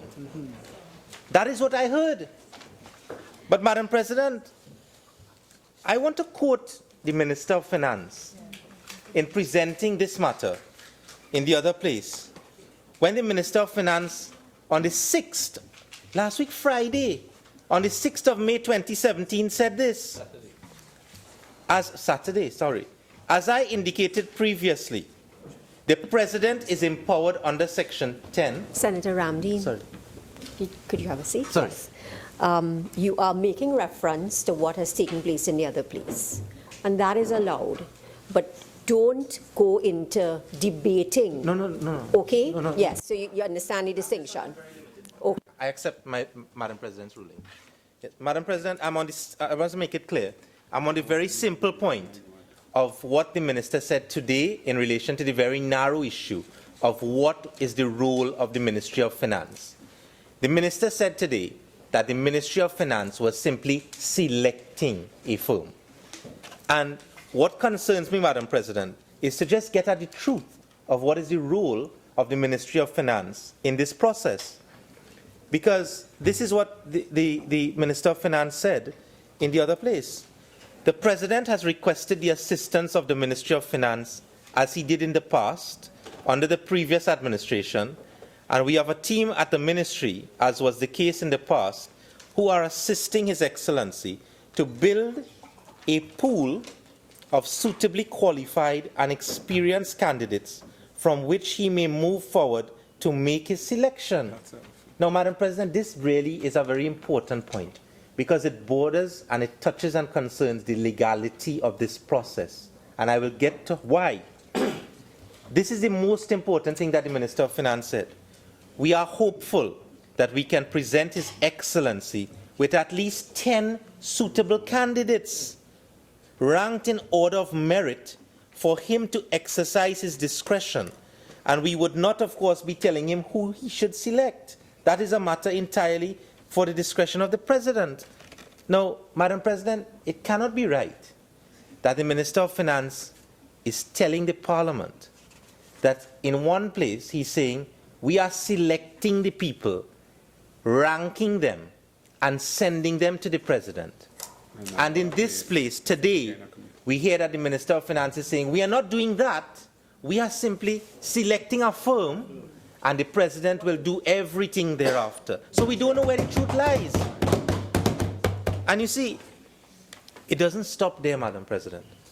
It doesn't stop there because I want to put on the hat that I normally wear, a legal submission on this matter, which is this. The Ministry of Finance is embarking on a process, and I want to warn, if I can, the Minister of Finance, that it is embarking on a very dangerous course, because we have had cases in this jurisdiction where the courts have ruled that a procedure such as this, when you embark on such a procedure where you interfere with the independence of the selection process that is statutorily laid down to be independent, it will be struck down by the courts. Madam President, the parent legislation that this motion arises from has a specific section that protects the independence of the position of regulator. It is section 13 of the Act. And 13(2)(b), Madam President, says that in the exercise of its functions, the office shall not be subject to the direction or control of any other person or authority in the performance of its functions, but shall be accountable to Parliament. And Madam President, when you go to section 10, section 10(1), the office shall be governed by a board which shall be appointed by the President after consultation with the Prime Minister and the Leader of the Opposition, and shall comprise no less than 8 and no more than 11 members as follows. Madam President, just for completeness, when the President exercises his functions under Section 81 of the Constitution, Section 81(b), after consultation with any person or authority other than the Cabinet, that is one of the very limited circumstances in which the President acts of his own motion. And the reason why this was placed in the legislation was to protect the appointment of the position of regulator. And that was so because we wanted to insulate the person and the process of appointment from political interference.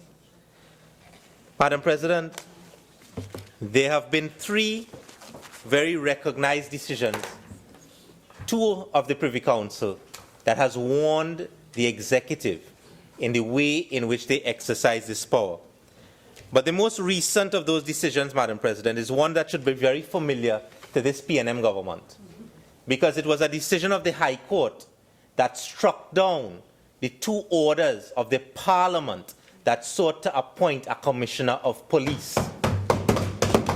And why it is important for us to remember that, Madam President, is because in those orders, it didn't deal with a situation that was as open as the one that the Minister of Finance is trying to perpetrate on the Parliament. It was one whereby the orders specifically allowed, the Parliament approved the orders that allowed the Minister to perform a particular role in relation to the appointment. In the case that we have now, as Senator Mark indicated, there is nothing that the Minister can point to by virtue of legislation or subsidiary legislation or regulations that gives him the power to exercise, which he proposes or has already exercised in this matter. In the case of the orders in the Commissioner of Police matter, the orders themselves authorize ministerial action in the appointment process. And Madam President, we have been reminded in this jurisdiction over and over about the importance of preserving the independence of certain institutions. And if ever there was an institution in which we should preserve the independence of, and we should ensure that there is no political interference, it is the Office of Regulator under the Procurement legislation.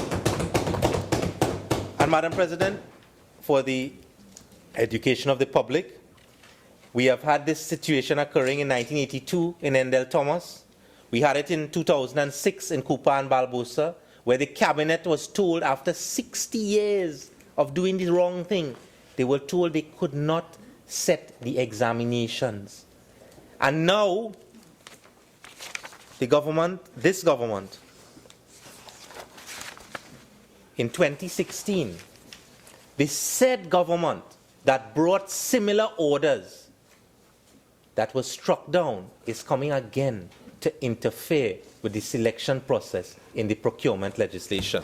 And you see, Madam President, it begs the question, it really begs the question, because the Honourable Minister of Finance is a man who is very learned in the law. He has 2 LLMs with distinction, he says. So he's not a man who's only an engineer.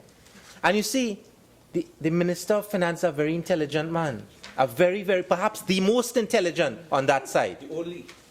And therefore it begs the question as to whether this is something that was really overlooked, or is this really the last nail in the coffin of the procurement legislation that is being put in by the PNM? One cannot help but think that the leader of government business said that the cabinet, led by the Prime Minister, said we must implement the procurement legislation, but 19 months on,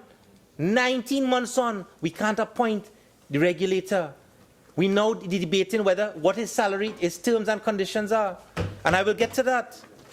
Because you see, Madam President, one has to wonder whether these terms and conditions were set in this manner so that you could only procure a certain type of individual to this particular position. The Minister of Finance said, we want to get someone, I had it written down here, Madam President. We want to get someone of a particular character, of particular integrity and honesty. Well, having laid out that as the guidelines, and having seen the price that the government places on these particular values, we understand who they want to put there as the procurement regulator. Because what they have done, Madam President, is very intricately, surreptitiously, and perhaps maliciously maneuver this process in such a way that when the list comes to the President, His Excellency, it's basically a fait accompli. The President is not going to choose, he's not going to be able to exercise the functions that he is supposed to exercise under the procurement legislation. And you see, we must judge the government on their history. Because it's all well and good, as Senator Rambharat says, this is legislation that we need. This is legislation that we need, that we have longed for. That is what he said. This is legislation that we've longed for. But the PNM were in government for 45 years, 47 years. They didn't long for it when they were in government to bring it. You see, when the procurement legislation was passed, there are certain pieces of legislation that mark our legislative history as a Republican democracy. And you know what they are, Madam President? The Integrity in Public Life Act, passed by UNC administration. The Judicial Review Act, passed by UNC administration. The Freedom of Information Act, passed by UNC administration. And the procurement legislation, passed by UNC administration. So it's not a consequence that legislation that strengthens our democracy, that gives rights to our citizens, that underpins the rule of law, is legislation that is, or somehow coincidentally, is always brought to the Parliament and is always pushed by UNC administration. So, again, for the PNM to come today and do as though they are responsible for the procurement legislation, hypocrisy at the highest. For 2 years, we mustn't forget, for 2 years, they went and they delayed and delayed and delayed this legislation. When they couldn't delay it anymore and they were in government, you know what they did? They formed a review board to undermine the regulator. Then after that, you cut down the terms. cut it from 7 years to 5 years. What is it that this government is afraid of? If you are willing and you haven't done it in 19 months, you're going to do it in the next 19 months? You'll leave it for us to implement it when we get back into government in 2020? Madam President, I am one that believes that you get what you pay for. And if you want quality, you have to pay for it. So this idea of setting 50,000, I mean, you know, in law, there's a saying, you have a conclusion without any primary facts. That is what this report represents and this motion represents. It is a conclusion that we must just come here and simply pass this motion and bring into being the procurement regulator. But you know what we will end up like? We will end up like the mess that the judiciary is in today in the public conversation that we're having, because it is a direct... Senator Ramdeen, please, please do not bring the judiciary into this debate, okay? Madam President, the motion that is before us tells us that the measurement against which we've come up with this figure of 50,000 is that we've used a puny judge and the Auditor General. Senator Ramdeen, please. I've made a ruling, and what I'm saying to you is no reference, you didn't make a reference to the salary. You were making a reference to the judiciary, and I'm asking you to desist from that in your continuing presentation, okay? As you please, Madam President. The reason why we are unable to attract people to the offices that are of importance in this country, one of the principal reasons why is because of the salary that is offered to those positions. And in every sphere of life, whether it be legal, medical, engineering, science, whatever it is, you pay for what you get. If you want quality, you have to pay for it. Right. Madam President, let me put in terms what it is that the government is offering to the procurement regulator. But before I get to that, it is important for the public to understand that the position of procurement regulator, you know what they have to do? What he's in charge of? The regulation of the office of the President, the Parliament, the judiciary, every ministry or department of a division of a ministry, the Tobago House of Assembly or a division of the Tobago House of Assembly, a municipal corporation established under the Municipal Corporations Act, a regional health authority established under the Regional Health Authorities Act, a statutory body, responsibility for which is assigned to a Minister of Government, a state-controlled enterprise, and I'll get back to that, a service commission established under the Constitution or other written law, a body corporate or unincorporated entity, one, in relation to any function which is exercised on behalf of the state, and two, which is established by virtue of the President's prerogative by a Minister of Government in his capacity as such or by other public authority. Madam President, it gives us no comfort for the Minister of Finance to tell us about the Chief Justice, the Prime Minister, the Auditor General, because none of those functions in any of those offices can compare to what the position of regulator has to do under this piece of legislation.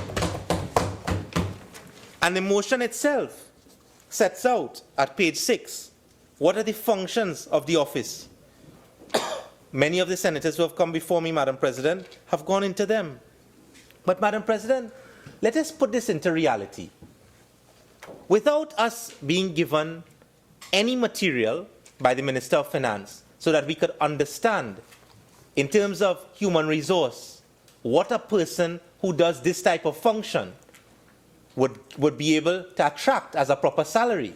Because I can say from where I sit, having studied the legislation, there is no other office in any conglomerate in this country, whether it be Massey or ANSA, in any ministry, in any authority, in any statutory corporation that has a heavy burden to carry and discharge like the Office of Procurement Regulator. So there's no comparison. And having said that, Madam President, let's put it in perspective.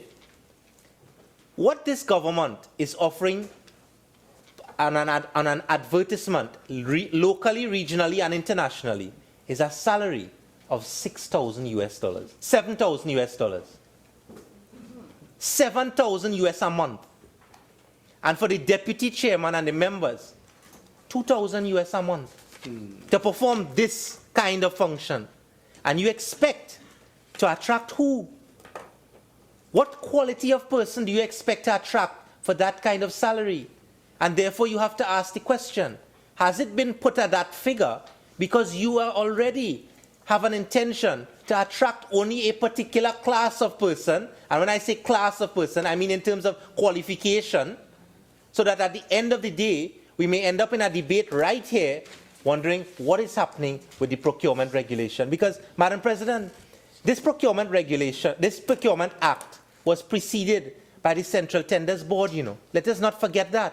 In 1961, it was enacted. But you know what the PNM did?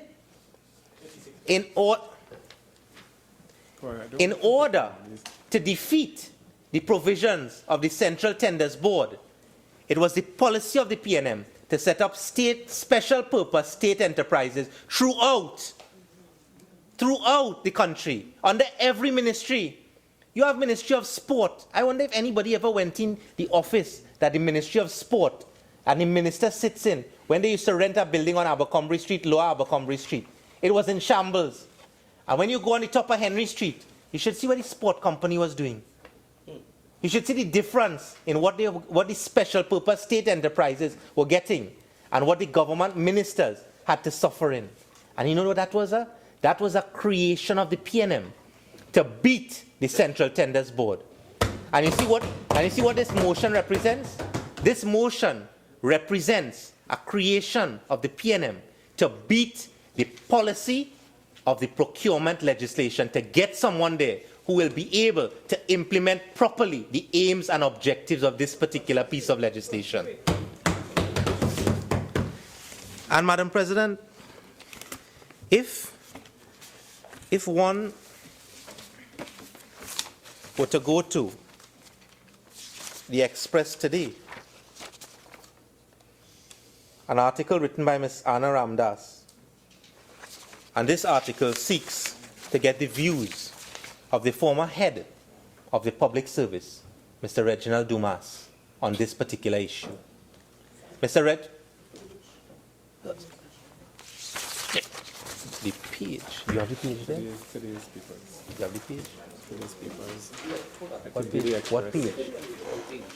Page 9, Madam President. I'm sorry, I'm obliged. Page 9.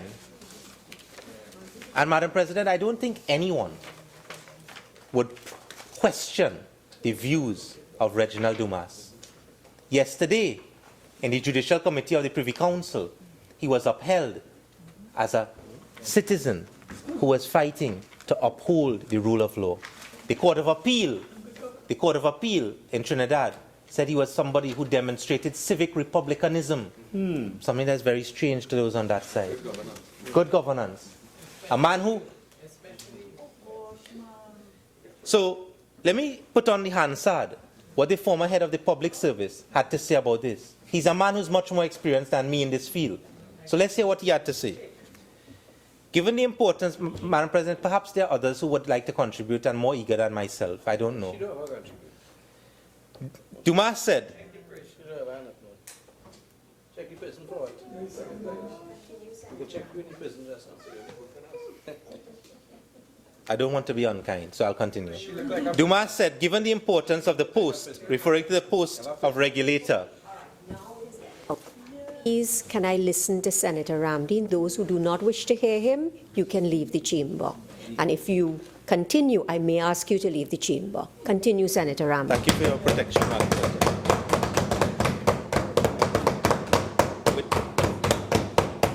With respect to this issue, Madam President, and what is being offered, Mr. Dumas was interviewed about this said motion and the terms and conditions of the procurement regulator. And this is what he had to say.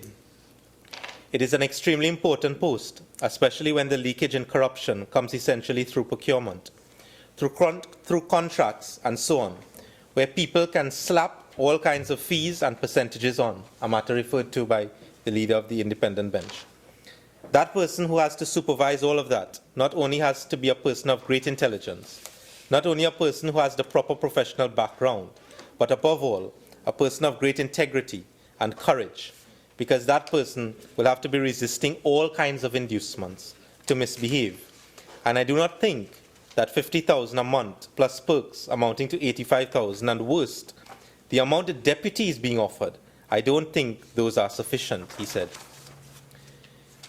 I do not think those salaries are sufficient. The fact that you meet once or twice per month, a matter that Senator Small touched on, to me is not the important thing. The important thing is your knowledge, your willingness, and your courage to stand up in the face of what is bound to be a series of pressures being brought to bear on you to do the wrong thing. To pay the deputy 13,000 is to me is totally ridiculous. He said, as he noted, that the former Petrochin president took home a salary of more than 170,000, as reported, but more in the vicinity of 200,000. Madam President, anyone who reads the Procurement Act and anyone who understands the function that has to be performed by the Office of Procurement Regulator, and anyone who understands what it would take to manage the procurement of a public body as defined under this Act, can in no way present these terms and conditions and expect to get someone who has the character, the integrity, and the courage to perform the functions in the way that as a parliament and as a country we expect this Act to be operationalized. It's a very, very serious matter, Madam President. And I just want to close off the point with respect to what the Ministry of Finance is doing and make reference to the document that was passed so graciously by Senator Mark. And I just want to touch on one point. I'm not going to quote from it because it's been dealt with already, Madam President. This is a document that emanated on the 10th of April, 2017. On the 10th of April, for perhaps one of the most important posts that is going to be created in our country. On the 10th of April, it is sent out. And the last line reads, proposals must be delivered to the tender box titled Recruitment Agency, Office of Procurement Regulation, which will be located ground floor Eric Williams Finance Building, no later than Wednesday, the 19th of April. So you have 9 days. You send this out, and in 9 days, you expect to get persons who would consider taking up this position. Does that not speak for itself, Madam President, that when it's sent out, those who are expected to apply must have already known about what is going on? They would have already had their tender ready to just drop in the box. Because what kind of consideration can you have locally, regionally, and internationally in 9 days? So the government cannot come here and try to fool the members on this side, or the public more importantly. If you have a genuine aim and intention to properly implement this legislation, the duty is upon you, and it doesn't take that much, Madam President, to do it right. The government has a duty to do it right and to get it right. And we have a duty, and we will discharge that duty in telling the government how they can get it right. And I warn again the Minister of Finance today that if he embarks upon this course of allowing a firm to be retained by the Ministry of Finance and go further to select people, as he said, and present a list of persons to His Excellency and expect that that process is going to withstand constitutional and legal scrutiny in a court of law, he is very much misplaced, Madam President. And if it is that he proceeds as the Attorney General did, and we understand, Madam President, we will discharge the duty to provide good legal advice to the government, because we understand that that is an area in which there's a lot of weakness on that side.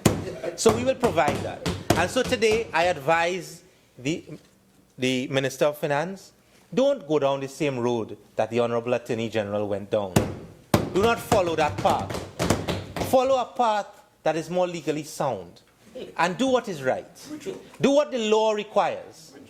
Do what the public procurement and disposal of public property requires. Do what the intention of the legislature was when this legislation was brought. And please, don't wheel and come again with something that we can support. We have always been accused, Madam President, we have always been accused of not assisting and just opposing. But as you can see today, we are always prepared to join with the government in the interest of the people of Trinidad and Tobago. But because we understand, in a short time to come, we will be there and they will be here. And we expect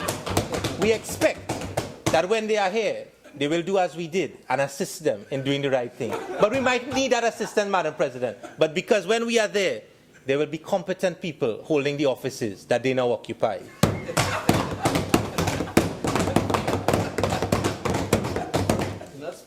Madam President, this is a very landmark piece of legislation. A landmark piece of legislation that will strengthen our democracy and that the aim of which is to save our country in the times that we find ourselves in. So that, if I can make reference, Madam President, to two more pieces of material here.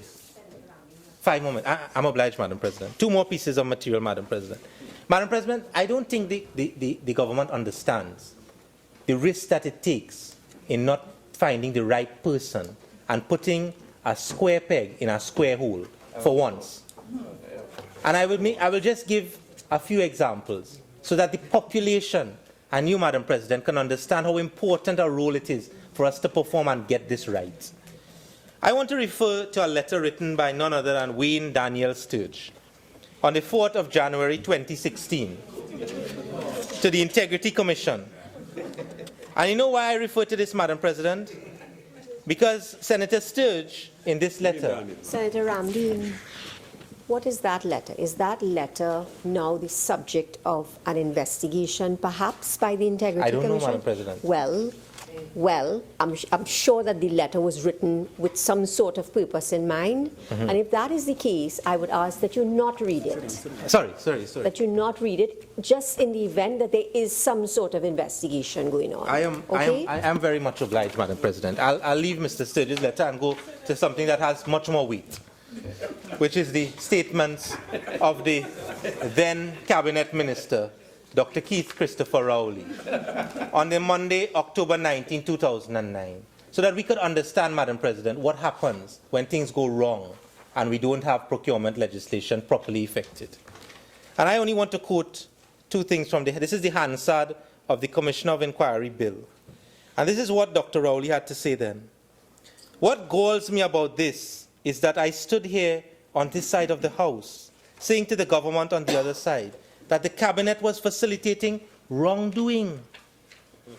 When I said that there were people saying no, now people are in jail all over the world over right now, I am saying to my colleagues, what the Commission of Inquiry is looking at is 10 times worse than what happened with the Piarco International Airport, and it is even more brazen. And then Dr. Rowley warned, I was saying this is the time when the government policy as espoused is that we will create a number of special purpose companies. Excuse me, just of what relevance is this to the let me just finish. We are dealing with the terms and conditions of the board, the regulator. If you're making a quotation, if you're referring to something, please quickly tie it up to what we are dealing with, and you have very limited time as well. I'm obliged, Madam President. The point I was making is that this country has lost too much because of the failure of the people who have ruled this country for 47 years to implement procurement legislation. This country was privileged to have an administration that had the courage to implement legislation like this. Now it has fallen into the hands of the government to get it right. And the government has a duty to the people of this country, to all of the people that they govern, to get it right. And then we will support legislation that is in the best interest. So go, do what they have to do. Do what is right. Get someone who can give us a proper report of what someone who discharges these responsibilities is entitled to, and we will support such legislation. I thank you, Madam President. Senator Ramkissoon.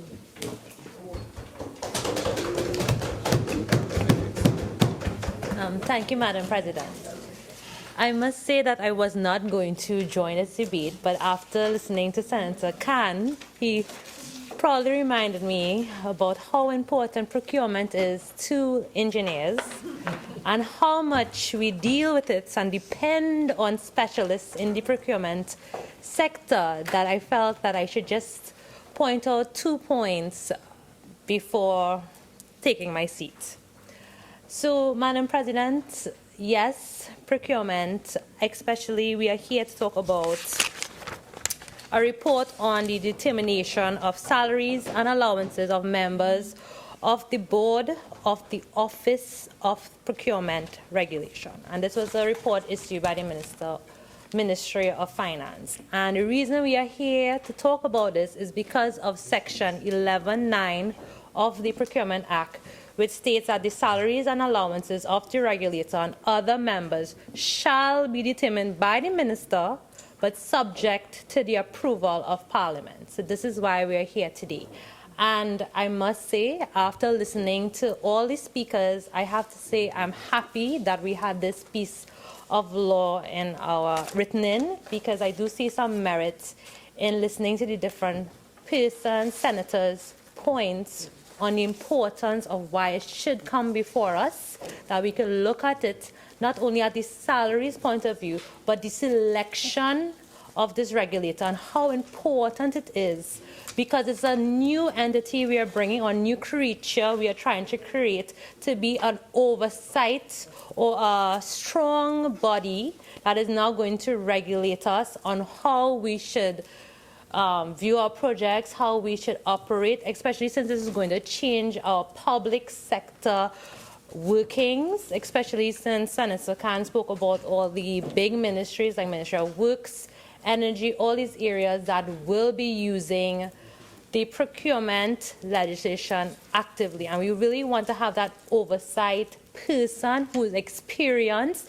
Yes, the law says that the chairman should have a degree in finance, economics, or law, but there will be a member who will be from the engineering faculty, from civil, in the review board. So we do have that aspect in it.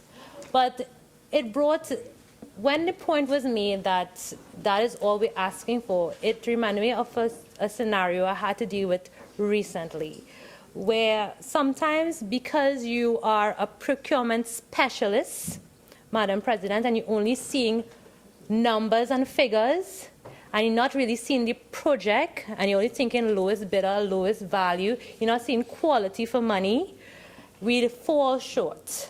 And that is why the law speaks for the experience. And that is why the discussion about value for money is it that we are capturing it in this report on the for the procurement regulator, and the deputy regulator, because a scenario that recently happened is where we had a project for a compressor. The compressor needed a small filter. When it had to be procured, they didn't have the size of the filter, just the size. So they're thinking, okay, well, there's something similar, say a cheaper filter, because the filter they needed was expensive. Cheaper filter, let's use it, but it had a different size. You know, that size caused the compressor to mash up and fail. Thousands of dollars is now lost, because now we have downtime. We have to shut down. We have to repair. We have to get a new system up. All these things when a filter, Madam President. And again, the procurement person did not realize the flaw in choosing something different. He's thinking, okay, well, it's a filter, a filter is a filter.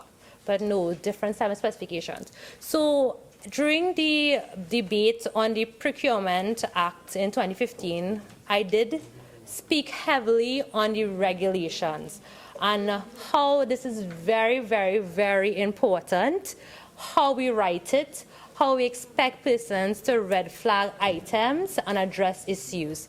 And now we are here to talk about how we're going to pay this person who's going to regulate this or write the regulations and be this person who we have to put as our main person to point out areas of concern. And in this report, Madam President, the context for the proposed salaries and allowances, they spoke that the procurement regulator was benchmarked against some salaries that were set out in the 98th report of the Salaries Review Commission. Now, in 2017, January 31st, 2017, in this said Senate, we discussed the determination of allowances for senators. And during that debate, I raised an issue with the SRC, which is the Salaries Review Commission. And unfortunately, again, I need to highlight this concern.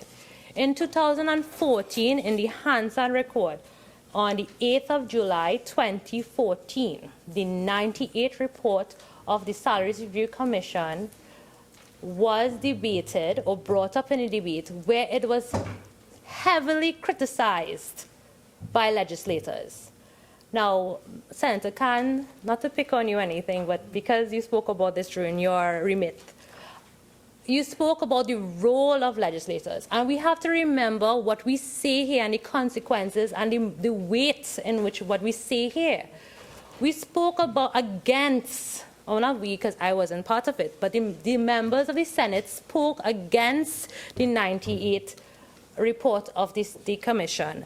The members of the government as well as the administration, they wore different hats then, but they spoke of how much they disagreed with the report and how it was not something that they could base fact on. And it's written in the Hansard for all to look at. And on January 2017, I asked what changed that we now trust the Salaries Review Commission. And I did not get a response. So again, we are basing our whole debate or the salaries and, salaries and allowances on the 98 reports. And I don't know why we would do such a thing. Because that is not the latest report, because I think there's the 101 report. It shows our lack of consistency as a Senate or a body, and it also shows confusion to members of the public who's looking on and wanting to know, okay, we are looking at an independent body that we're trying to create, something that is different, something that is new to our country, and we want to base it on international standards. So how can we be so contradicting? And that's what my point is. Have we changed something in the 98th report, or is it that we understand it better now? Because I believe the Salaries Review Commission issued a report that they said that they stood by what they wrote after the members of Parliament had criticized it. So is it now that we no longer hold those strong views against that report? Because we are basing our debate today on that 98 report. And I feel that is something that we should definitely address. My second point, Madam President, is I really thought today was a very simple day in terms of we're just going to speak about these salaries and review. And we're also going to look at the allowances, and we understand that this is something written into our law that will come before Parliament and it will be passed. But after understanding, there's always 3 and 4 sides to a story. In Trinidad and Tobago, I don't know why we always have different sides. I'm not sure. But it's only after the Senator Mark highlighted to members that there was a letter circulated by the Ministry of Finance to hire an agency to select members of or recruit members of the public to fill or to rank regulators or procurement specialists, so we could see who is best suited for what we should think that we need. And I was wondering why. Maybe the ministry had all good intention because they're trying to assist the president or assist the prime minister in selecting persons who they could bring forward in names. But I kind of find it's strange that we took, or the administration took that approach, because I've not seen it in any other ministry that they are taking this proactive approach in when matters where the law says that the president, under the guidance of the prime minister and the opposition leader, will choose this regulator. I find it so strange that the ministry took it upon themselves to create an ad that went out without public knowledge, really. Well, I did not know about it. I know other members knew about it. That would invite members now to say, okay, we have a list and we would like to rank you, so we would propose this listing. And I'm not sure why they went that way to get this proposed listing. I'm not sure if they was going to share it with the opposition leader so they can agree before taking the names to the president, but it puts the president and the role of the president in a kind of uncomfortable light. It no longer shows a light of this is somebody totally independent of parties.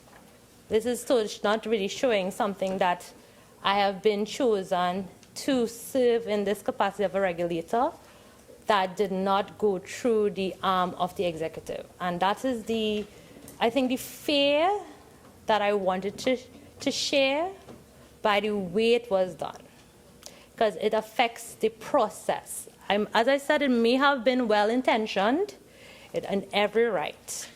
So, Madam President, we do not want, this is the first time we're doing this, we're trying to get it right.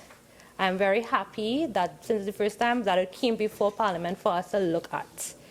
Again, I'm not sure why we used the 98 report, but it was used. And also, we need to know if this is something that we want to keep independent, and we, as a role of legislation, need to be careful of that, then we should also be aware what the role of the Ministry of Finance should be. And, Madam President, Senator Dhanayshar spoke about the different bodies that can be used. All parties know this.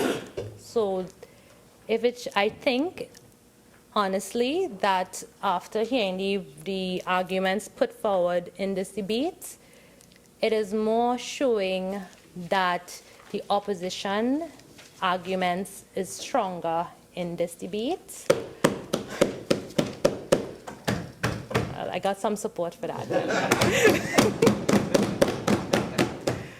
But it's not I'm not saying it in terms of to get that support. It's just that the debate, sitting here listening to the different members contribute, the voice of the opposition in this debate seems very much stronger.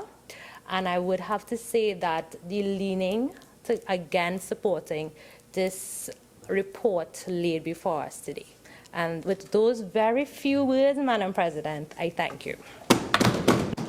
Senator Lewis.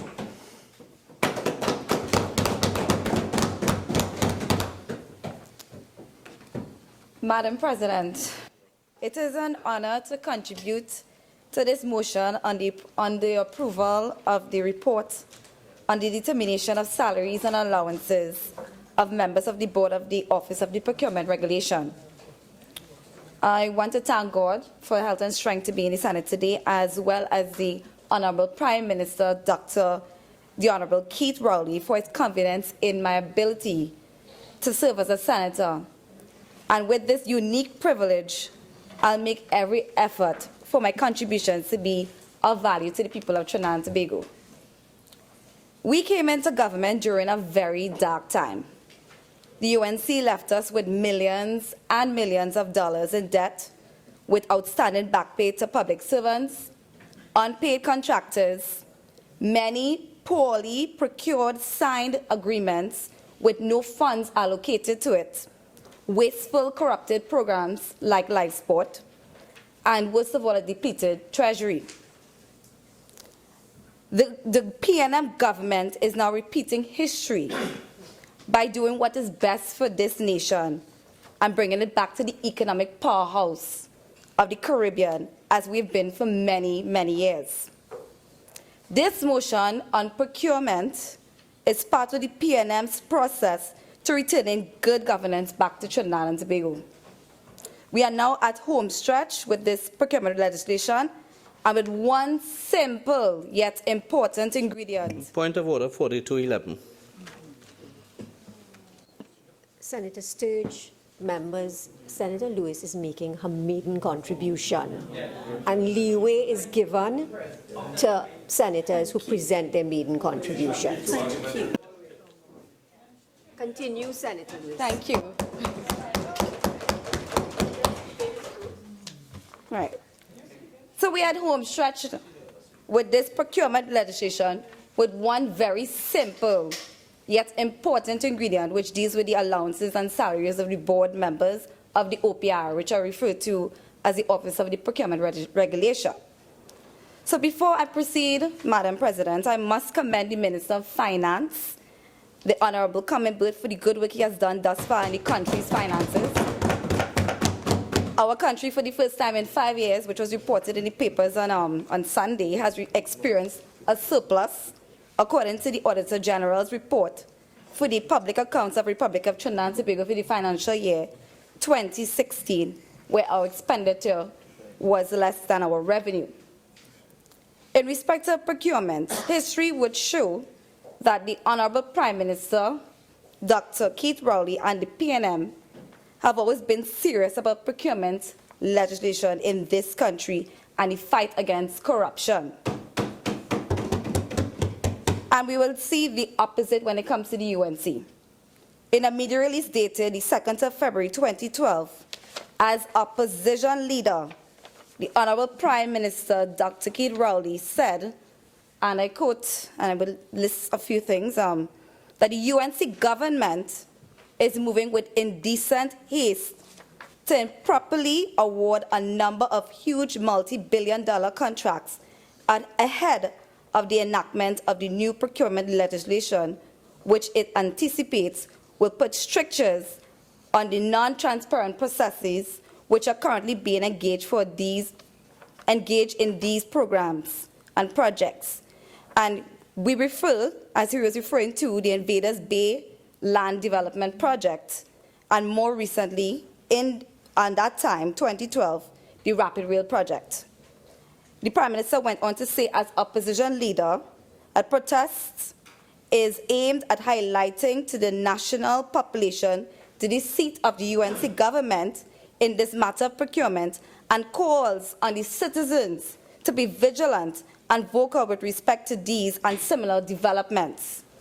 So we continue and says, he said, we demand that the government cease all activity with respect to hurriedly initiating the award of any major contracts before the Parliament passes new procurement legislation.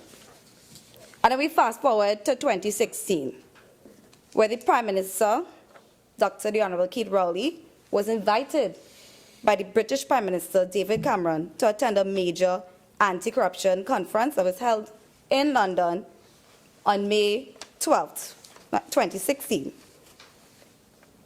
Madam President, the history of this discussion and the groundwork for all began under the People's National Movement when it comes to procurement, with the drafting of the Green Paper and then the White Paper in 2004 and 2005, respectively.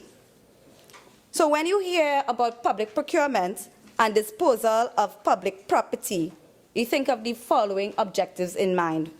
1, to promote the principles of accountability, integrity, transparency, and value for money. 2, to promote efficiency, fairness, equity, and public confidence. And 3, to promote local industry development, sustainable procurement, and sustainable development in procurement and disposal of public property. So when we peruse the OFF report, and when I peruse the OFF report into the Commission of Inquiry into the construction industry of Trinidad and Tobago, a lot of groundwork would have been done from then to now, and our procurement procedures would have changed drastically from then to now.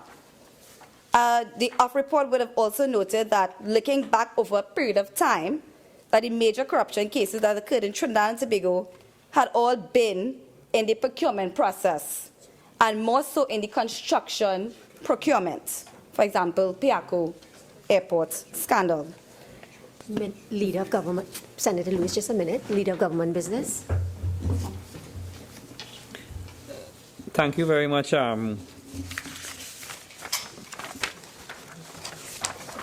Madam Speaker. Madam President, in accordance with Standing Order 14.5, I beg to move that the Senate continue to sit until the completion of the business at hand. Honourable Senators, the question is that the Senate continue to sit until the completion of the business at hand. Those in favour say aye. Aye. Those against say no. The ayes have it. This Senate will continue to sit until the completion of the business at hand. Senator Lewis. Victor Hart.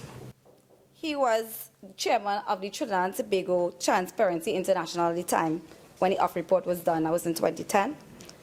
And he noted that while measurements of corruption was impossible, estimates of its extent have ranged between 5 and 10% of gross production, amounting in the world's construction sector to about between US $300 to $600 billion.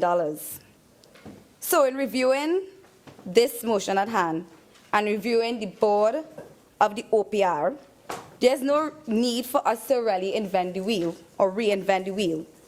There are many state enterprises with existing procurement and project management units. Some of these state enterprises would have had experiences with doing almost all the functions as outlined in the Act. For example, part of the requirement is to promote the use of technology in public procurement. And we see that TSTT would have already embarked on public procurement through e-procurement websites. Another function we've noted, or I have noted in the board, is that they have to keep a database of contractors. We have a lot of state enterprises that already have an existing database of contractors. And once the Act is fully proclaimed, the board can then engage these state enterprises and at least access their current existing contractors list. So, UDICOT is a state enterprise everyone can learn lessons from. The organization went through the worst when it comes to improper procurement in the past to what it is today, at least under this administration. So, Madam President, there's a big difference between the two procurement procedures that was adopted for the refurbishment of the Brian Lara Stadium, for example, as compared to what would have transpired prior to 2010. Well, in the OFF report, to be specific. The UK system, through the Crown Agent Specialist category, engages groups of persons in specialist areas involved in procurement from various organizations and allow them to impart their expertise in the specific areas. So, for example, in our context, a professional involved in construction procurement, one will engage a professional from, say, UDICOT or NIPDEC, right, or any other state enterprises that deals with construction. And these persons will be paid a stipend, and that's what's done in the UK. So when one looks at the report on the determination of salaries and allowances, the salaries suggested are not irrational as touted on the other side. Madam President, in my own research, I noted that the average pay for a senior procurement manager in this country with at least minimum of 10 years work experience will range from range up to the mid-30s, 30,000. And that's full-time and that's with perks. All right, so the pay is all dependent on the industry, and the pay of mid-30s will be someone who executes a more demanding industry like the construction industry. So I did a comparison. I was looking at the functions of the Office of Procurement Regulation, as well as looking at job spec of the most senior project, well, not project, but the procurement person in an industry. And I saw similarities, and these are the persons that will more than likely apply for positions such as the procurement regulator. So, for example, you know, part of their arrangements, or part of their job spec, is to direct and coordinate all activities of the procurement department to ensure that tender documentation is compliant, and that we could see that here as well in the functions of the procurement regulator. Someone who I know well did their master's in procurement, and they shared their thesis dissertation with me. And the topic chosen was on developing an action plan for the procurement regulator of Trinidad and Tobago.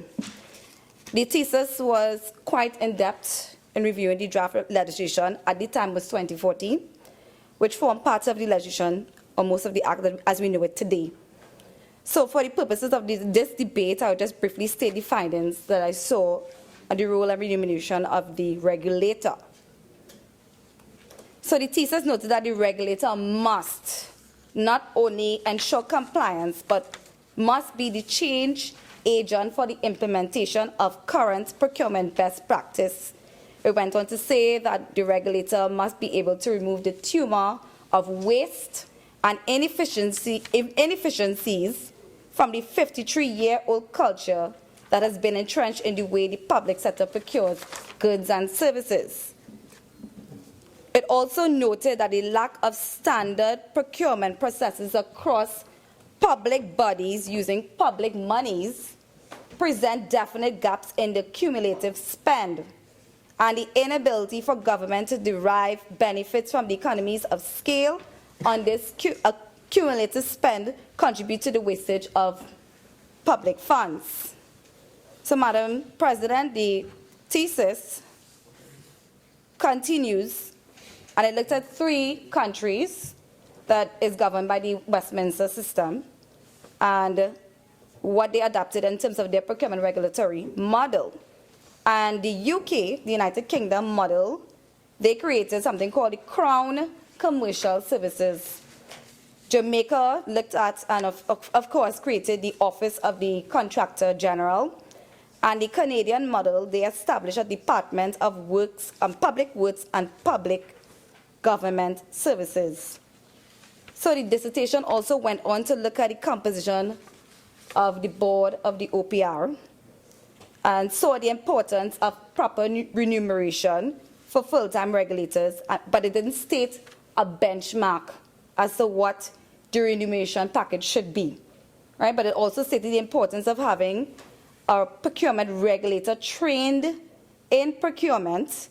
And of course, we see in the part of the requirements in the motion presented that the procurement contact allowance as continued education is valued at $118,000 per annum. So the person who gains that position can continue their studies. Right? So our procurement legislation sort of mirrors Jamaica and Kenya based on the legislation I would have seen online.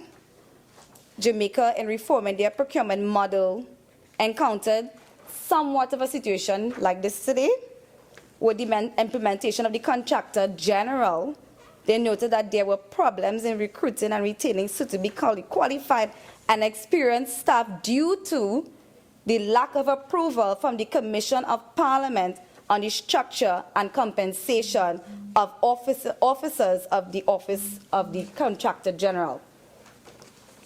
Unfortunately, well, that was their situation then, and hopefully it wouldn't be our situation today. So, Madam President, this Senate would have debated without objection and agreed to Trinidad and Tobago attaining full membership to the Andean Development Bank, which is CAF, right? We debated that in Parliament recently.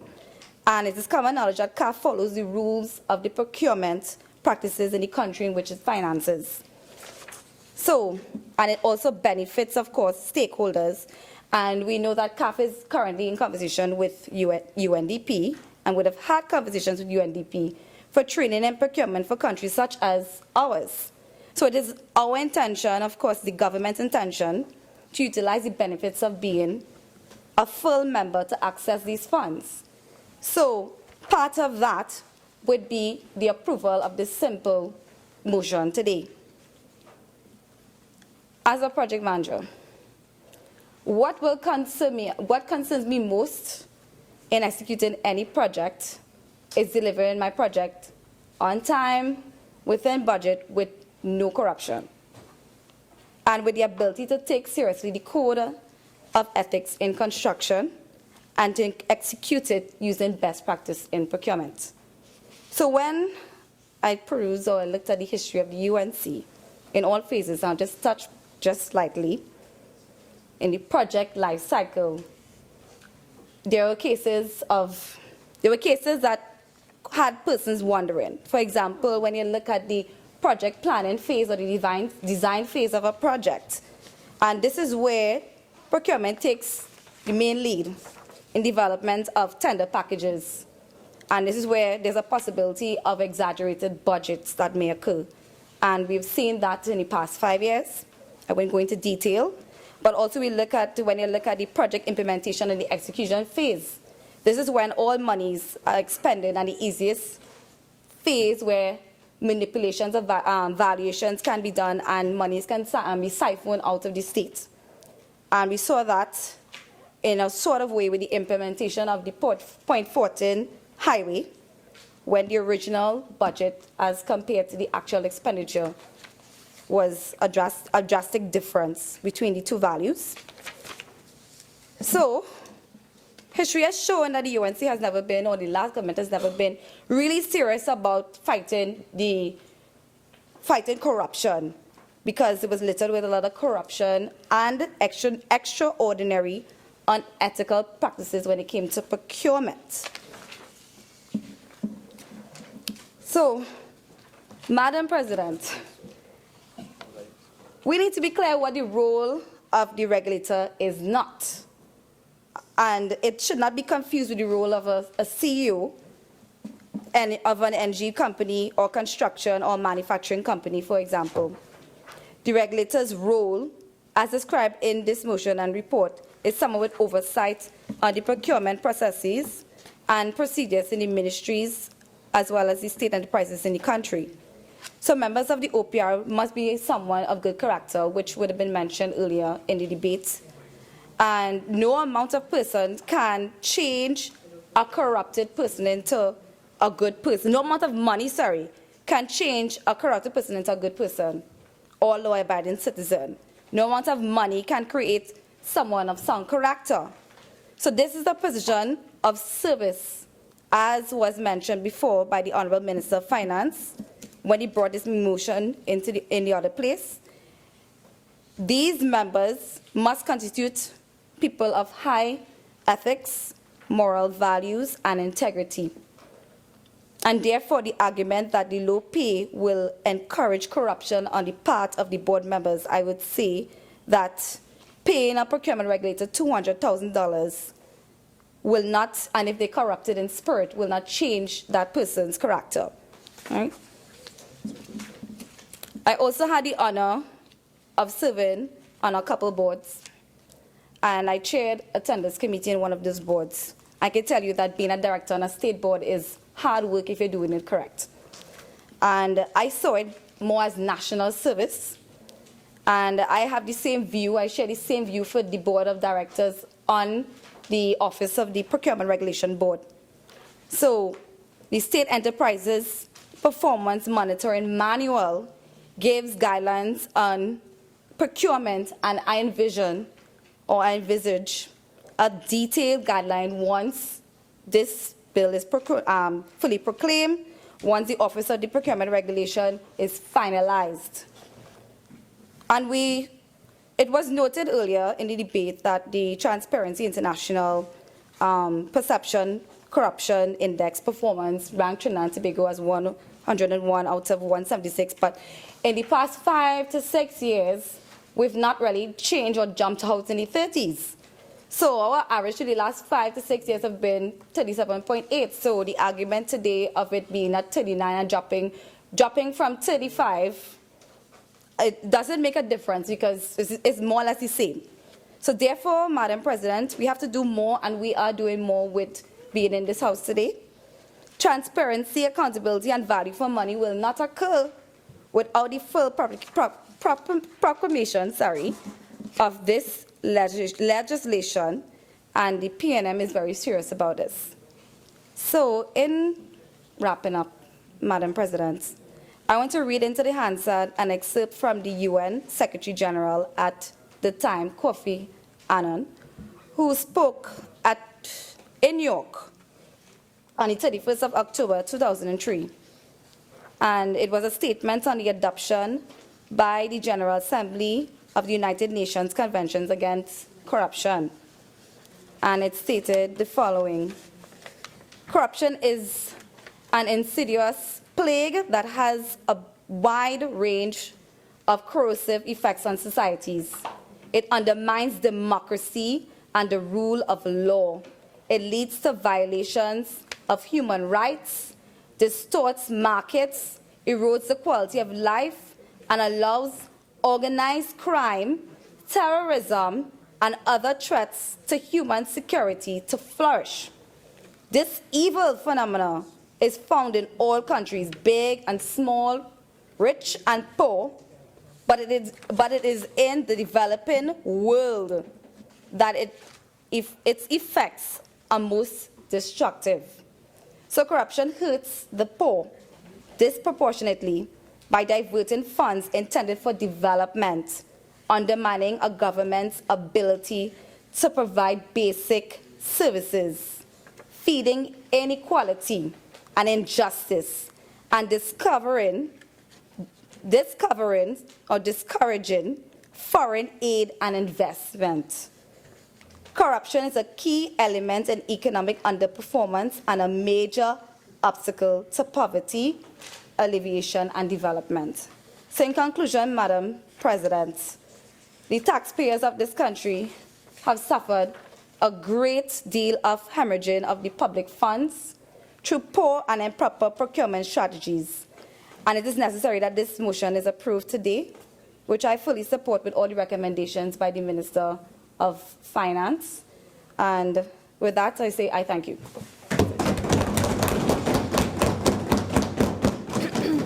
Please allow me to congratulate Senator Lewis on her maiden contribution. Senator Samuel. Madam President, I too am thankful for the opportunity to join in this debate on this motion to deal, and the report to deal clearly with the salaries issue that pertains to the public procurement regulator, the report on the determination of salaries and allowances of members of the board of the Office of Procurement Regulations. And Madam President, I must comment on statements made by the Honorable Minister of Agriculture, the Honorable Clarence Rambharat, in his defense of the Minister of Finance's finding and suggestions with regards to the salaries. He continued to quote Act number 1 of 2015, 11.9, but he tended and attempted only to quote it partially. He kept leaving out the part that says that though it was the remit of the minister to determine the allowances and the salaries, he kept leaving out the part that says subject to the approval of Parliament. And subject to meant that it was dependent or it was conditional on the approval of Parliament. And it's important. Yeah, well, he kept leaving it out, so I felt it was necessary to have the full statement rather than a partial statement that can be misunderstood. But, Madam President, in a document published by Raymond and Pierre entitled Public Procurement Pressures, and it was something being dealt with regards to the pressures being placed on the governments to deal with public procurement.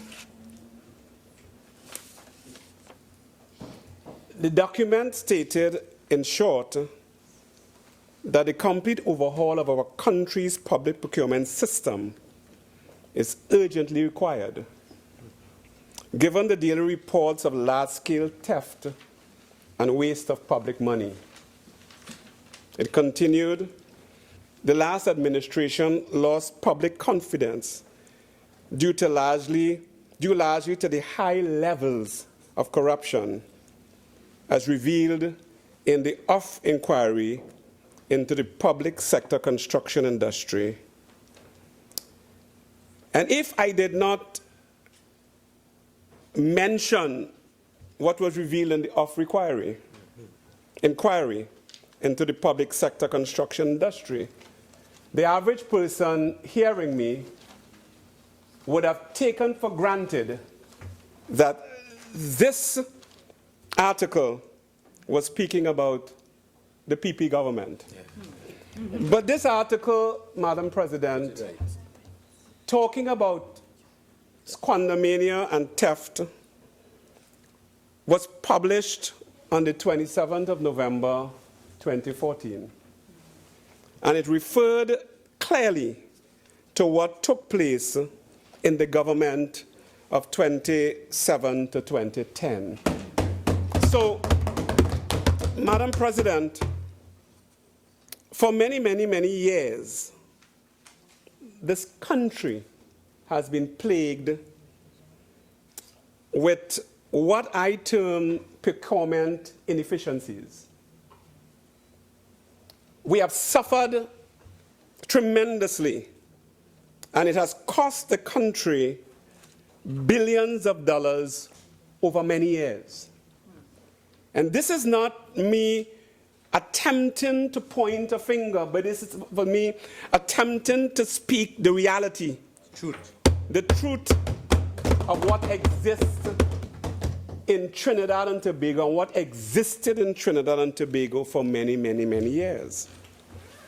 And it would say to all of us that reaching to this point of the selection of a procurement regulator and a board would cause us as a people and as a parliament and as a government that runs the country to be very careful in how it approaches the whole issue of selection. Because the issue of trust has always been a serious problem in Trinidad and Tobago. The issue of trust has caused, in so many instances, harm, or a lack of trust has caused harm in our society's operation. So to deal with procurement and the procurement regulator, as well as the board, we should not want to leave any stone unturned. We should be sure that we are doing the right thing. We must be certain that we are not leaving a society wondering if this situation and how the process takes place is transparent across the board. We must not allow this to fall like so many other things where there are questions. And then, Madam President, we have to amend what we amended, and we amend what we amended, and we continue to do that. But that we want to make sure that this happens right and correctly, and we do not have to look back at it and say we made mistakes. Amen. It is important for us to know that. It means, Madam President, that in the process of implementing such an important position in our country, that we must not give the citizen the idea that it is politically interfered with. And though the Act clearly defines the role of the ministry or the Minister of Finance as well as the office of the President, the operations of it and the process of dealing with it must be as clear as the Act says it. That the Minister of Finance looks at salaries and the appointment is through the office of the President. It must be clear, there must be no overlap whatsoever. And we must ensure that there is no overlap. And Madam President, like my learned colleague, Senator Ramdeen, I too paid particular attention to the both presentations of the Honorable Minister of Finance as he shared what he shared in the other place as well as what he shared in this place. I too paid particular attention, and there are some inconsistencies in what he shared in both places, and I'm certain that in his wrap-up he would want to clear up the inconsistencies that he presented in both places, there and here. And Senator Ramdeen already quoted what was said in the other place with regards to the selection and what they or we intended to do. We intended to hopefully present His Excellency, Madam President, with at least 10 suitable candidates. And Madam President, it is important for me to look at that, because today in this House we received a circular that appears to come from the Ministry of Finance, a circular advertising for agencies to be part of the process, dated April 10th, but then it was really amending a previous invitation dated March 7th. And Madam President, it would be good to know why was there need for an amendment to, or what was the date of the request of His Excellency to the Ministry of Finance. And then that will determine if this letter of request preceded the request of the Ministry of Finance, which will say to us that the Ministry of Finance may be or would have been doing something differently before a request was made. It would be good to have that cleared up, Madam President, to ensure that the date and the times would be concurrent with what the President requested. And maybe, Madam President, the request of the President for assistance was the President asking for the Ministry of Finance to give financial assistance, or to help him set up. Senator Samuel, there have been several speakers before you, and I want you to just remember the contributions that have been made prior to your contribution, okay? You've now spent about 10 minutes. You've been dealing with process. Just as you proceed, just remember that we are dealing with the terms and conditions and a report that is the subject of this motion, okay? Sure, I'm guided by you, ma'am.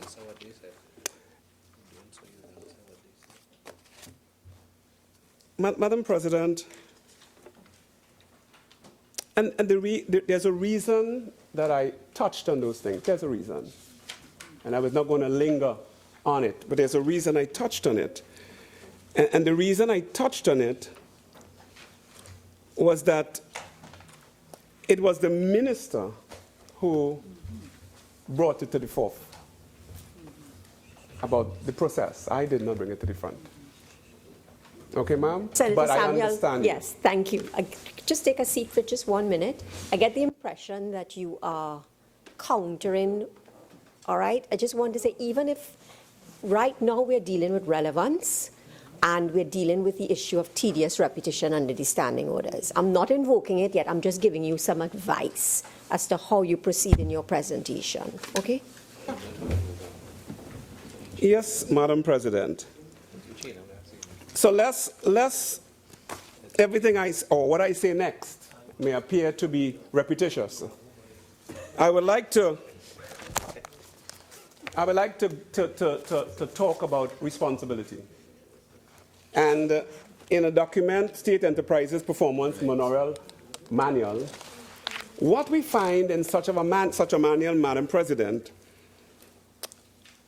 are the enterprises and the responsibility of the procurement regulator.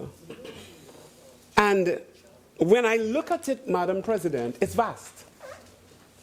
We're dealing with remunerations. And remunerations must always match responsibility. It is important for us to understand that. And that is why, Madam President, we take this very important.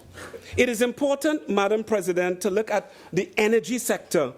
And we see some 6 energy and energy-based industries. We see, Madam President, financial institutions, manufacturing and agro-based industries, service-oriented, all falling under the remit of the procurement regulator. Madam President, and these are all of these that I'm calling are owned 100% by the government of the Republic of Trinidad and Tobago. You have some 29 service-oriented industries. We have transportation and communication. We have so many of them that they are responsible for. And it is important for us to realize, Madam President, that though we talk a lot about procurement, the question is, do we really want effectiveness? We say we want effectiveness, but we base our salaries and allowances on what exists and not what should exist. If we understand the market today, Madam President, we understand that the average individual that is qualified is looking for a present-day assessment. They're looking for salaries that are based on 2017 or 20. They are not looking for salaries based on 2009 or 19-something. So it means in order to attract people, Madam President, to attract the right people, we're going to have to know, and Senator Mahabir clearly defined the issue of what is the present status and salary brackets for people who are considered to be procurement regulators even in the region. And when you know that, then that will guide what we offer on the market. Now, Madam President, I am quite concerned that without knowing salaries that are offered on the market, a letter was sent out for organizations to tender, to procure, or to look into people who are interested in the post without even determining salaries. I would have thought that you would know the salaries, and then you go on the market there and advertise that based on that, and you find the people who would apply. But a letter was sent out in advance of the salary determination. Very suspicious. And that makes it very suspicious. I'm curious. Very curious. I am not accusing anyone, but it is, from my standpoint, causing me to be very curious as to why a letter would be sent out in advance and the agencies to apply by the 19th of April without salaries being determined. Is something that I would love to be cleared up by the Honorable Minister of Finance, Madam President. Very, very, very, very, very, very clear. Madam President, so I agree with Senator Small that if we want the best people for the job, it means that we're going to have to pay them well. Pay them in such a manner that, Madam President, that they are not subject, or hopefully they will not be subject to bribes and all kinds of corrupt practices, because then you will want to hold them accountable. And if at the end of the day these people are to be taken before the court for corrupt practices, then it would not have been because they were not paid effectively. So, Madam President, the questions that I'm asking to the Honorable Minister has to do with the timing of everything. Letters have gone out, and I've said it before. The letter from the President, I've said that before. And if the Honorable Minister can clear that up today, it would enlighten all of us as to what the system was, how things went from the President to the Minister. And Madam President, one other suggestion. If this continues, and we're hoping that this is withdrawn, if this continues, then, Madam President, why isn't it that the agencies that are being, the advertisement for agencies to look into and to seek people of interest, the moment they get a listing of these agencies with a deadline, why isn't the list then turned over to the President? And that the President and his body can now choose one of these agencies and release it out of the hands of the Ministry of Finance. So those agency or the agency will now deal directly with the office of the President and not deal with the office or the Ministry of Finance, who has to then go through the process and then choose and give the President 10 names. It is then recommended that the moment those agencies, a list of agencies are collected, the Ministry of Finance should now withdraw themselves by submitting that list to the President, and the President and his body must now make the choice of which agency through the right process, and then from there on the agency must be in direct contact with the office of the President of the Republic of Trinidad and Tobago. Madam President, I make that suggestion very seriously so that there will be no idea of some interference by the Ministry of Finance or the Minister of Finance, or any kind of suggestion that there are some kinds of shady operations taking place to corrupt the process of the office of the procurement regulator. Madam President, I thank you. Senator Roach. Thank you, Madam President. Madam President, it was not my intention to speak tonight, but listening to the contributions made, I think I may just have to intervene and make a short contribution. There's a lot of been said, and I have no intention of repeating it because I came in here thinking that it was a very straightforward motion. But again, being in Parliament, nothing is as straightforward as it may seem at the first take. If I stick to the sole purpose of this motion, is to approve the remuneration package for the procurement regulator and other members of its board. Madam President, let me just say from the commencement that the Office of the Procurement Regulator and the other members of the Procurement Board, they may not be considered public servants, but they are in fact carrying out a public duty and public functions, and may be considered to be in the service of the public.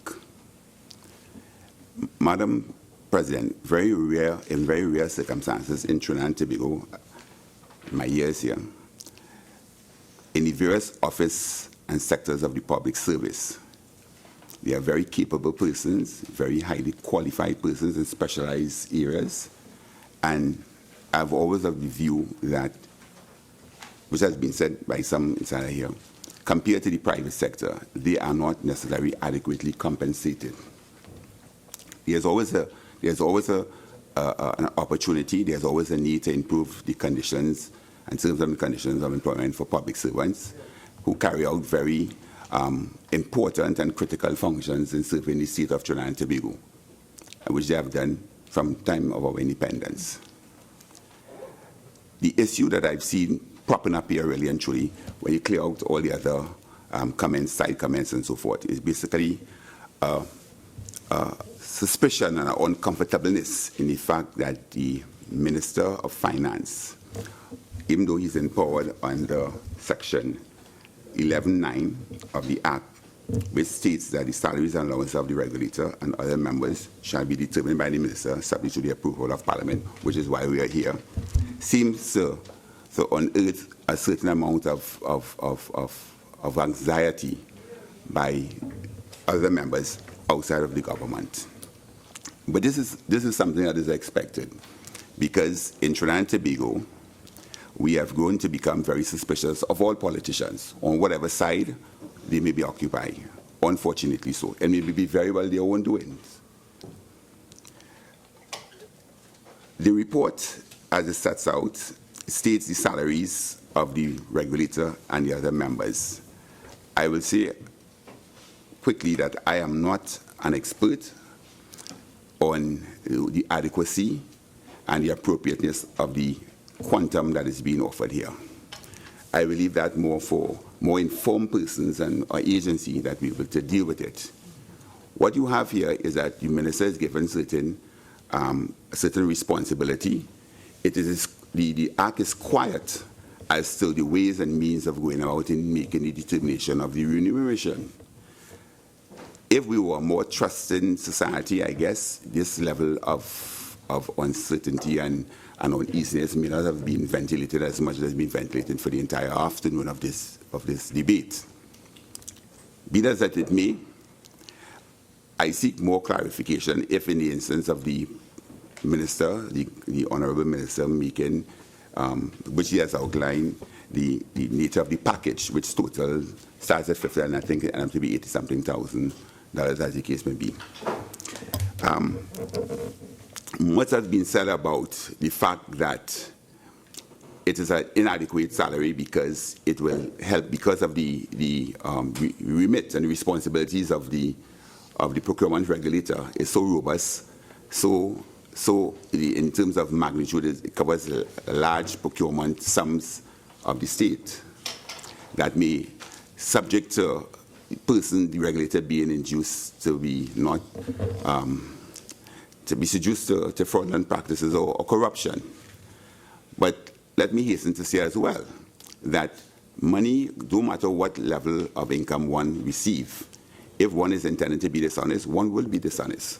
So the level of remuneration cannot be the indicia alone that will serve to protect one in whatever office one occupies from being corrupt. There are a number of other things. However, I think what is important is that whatever process is engaged, which the minister has laid out here, and probably subject to in his wrap-up further clarification, that it accords with the best practice, it is transparent, and subject to scrutiny. We are here to determine and scrutinize what he has put forward before us. It is being said that an agency outside the Ministry of Finance, the minister himself, should have done this. There's also questions about the fact that the process of engaging or shortlisting the potential members of the board, including the regulators, should not in any way have anything to do with the Ministry of Finance, and that it should be for the sole remit of the President, as I think in Section 10 of the Parent Act, which gives the President the sole right to make an appointment of the regulator and the board. If that is the case, even if, as it stands now, and it's being suggested that the minister, through whatever agency has been designated to do this recruitment and shortlisting, if it is presented before the president, and the president is not satisfied with what is presented, there is nothing in the act to stop the president from having his own selection. It seems to me quite where that is concerned. So the president still has that authority to come up with a regulator of his own choice. After, of course, in keeping with the remit of the section, which is after consultation with the Prime Minister and the Leader of the Opposition. So I mean, to me, I don't want to underscore the contributions made by fellow senators that has that as a concern, a major concern. But to me, it's making a lot about, not much, because it can be dealt with in the regulations there. There's supervision there. And as I said, if it is the fact, because the act is silent and the government, at the state, the government today, making the determination, the president has the final say, not the Minister of Finance. Whatever mechanism is used, the president is the person that has the final say according to the act. It is unfortunate that we do not tend to look at things in a very broader picture, because at the end of the day, if I were the government, in scrutinizing to determine if this is the best way to go about making this determination, I just put myself in the opposition, and like the opposition themselves put themselves in the government and see what will be the best for the people, what will be the best in the best way of keeping tabs and supervision over a process that people believe can be subject to tampering and manipulation and political influence. Is this the best solution that we have at this point in time? To me, those are the things that are supposed to really concern us, and on a very open mind,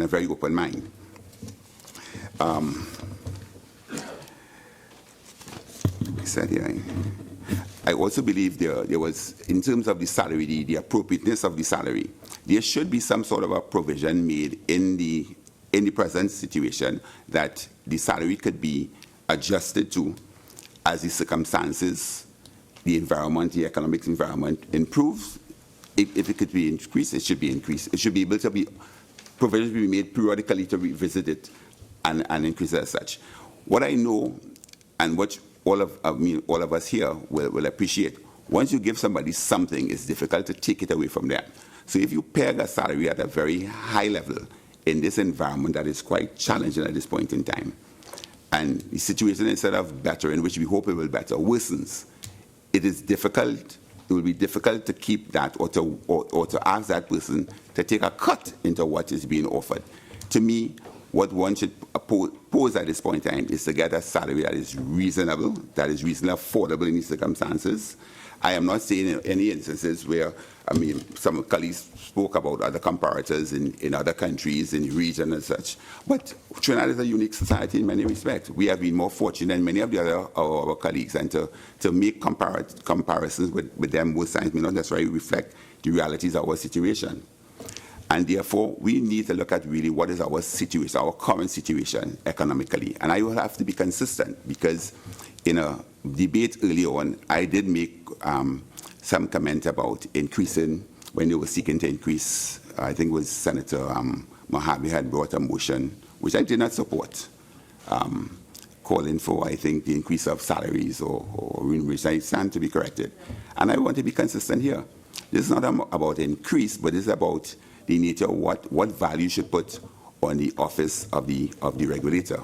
The office of the regulator, like the Director of Public Prosecution, like the Chief Justice, like the Police Commissioner, and like a number of other serious offices in the country, are quite significant. And the remuneration they are receiving certainly do not always go hand in hand with the level of responsibility. But public service certainly calls for some level of sacrifice.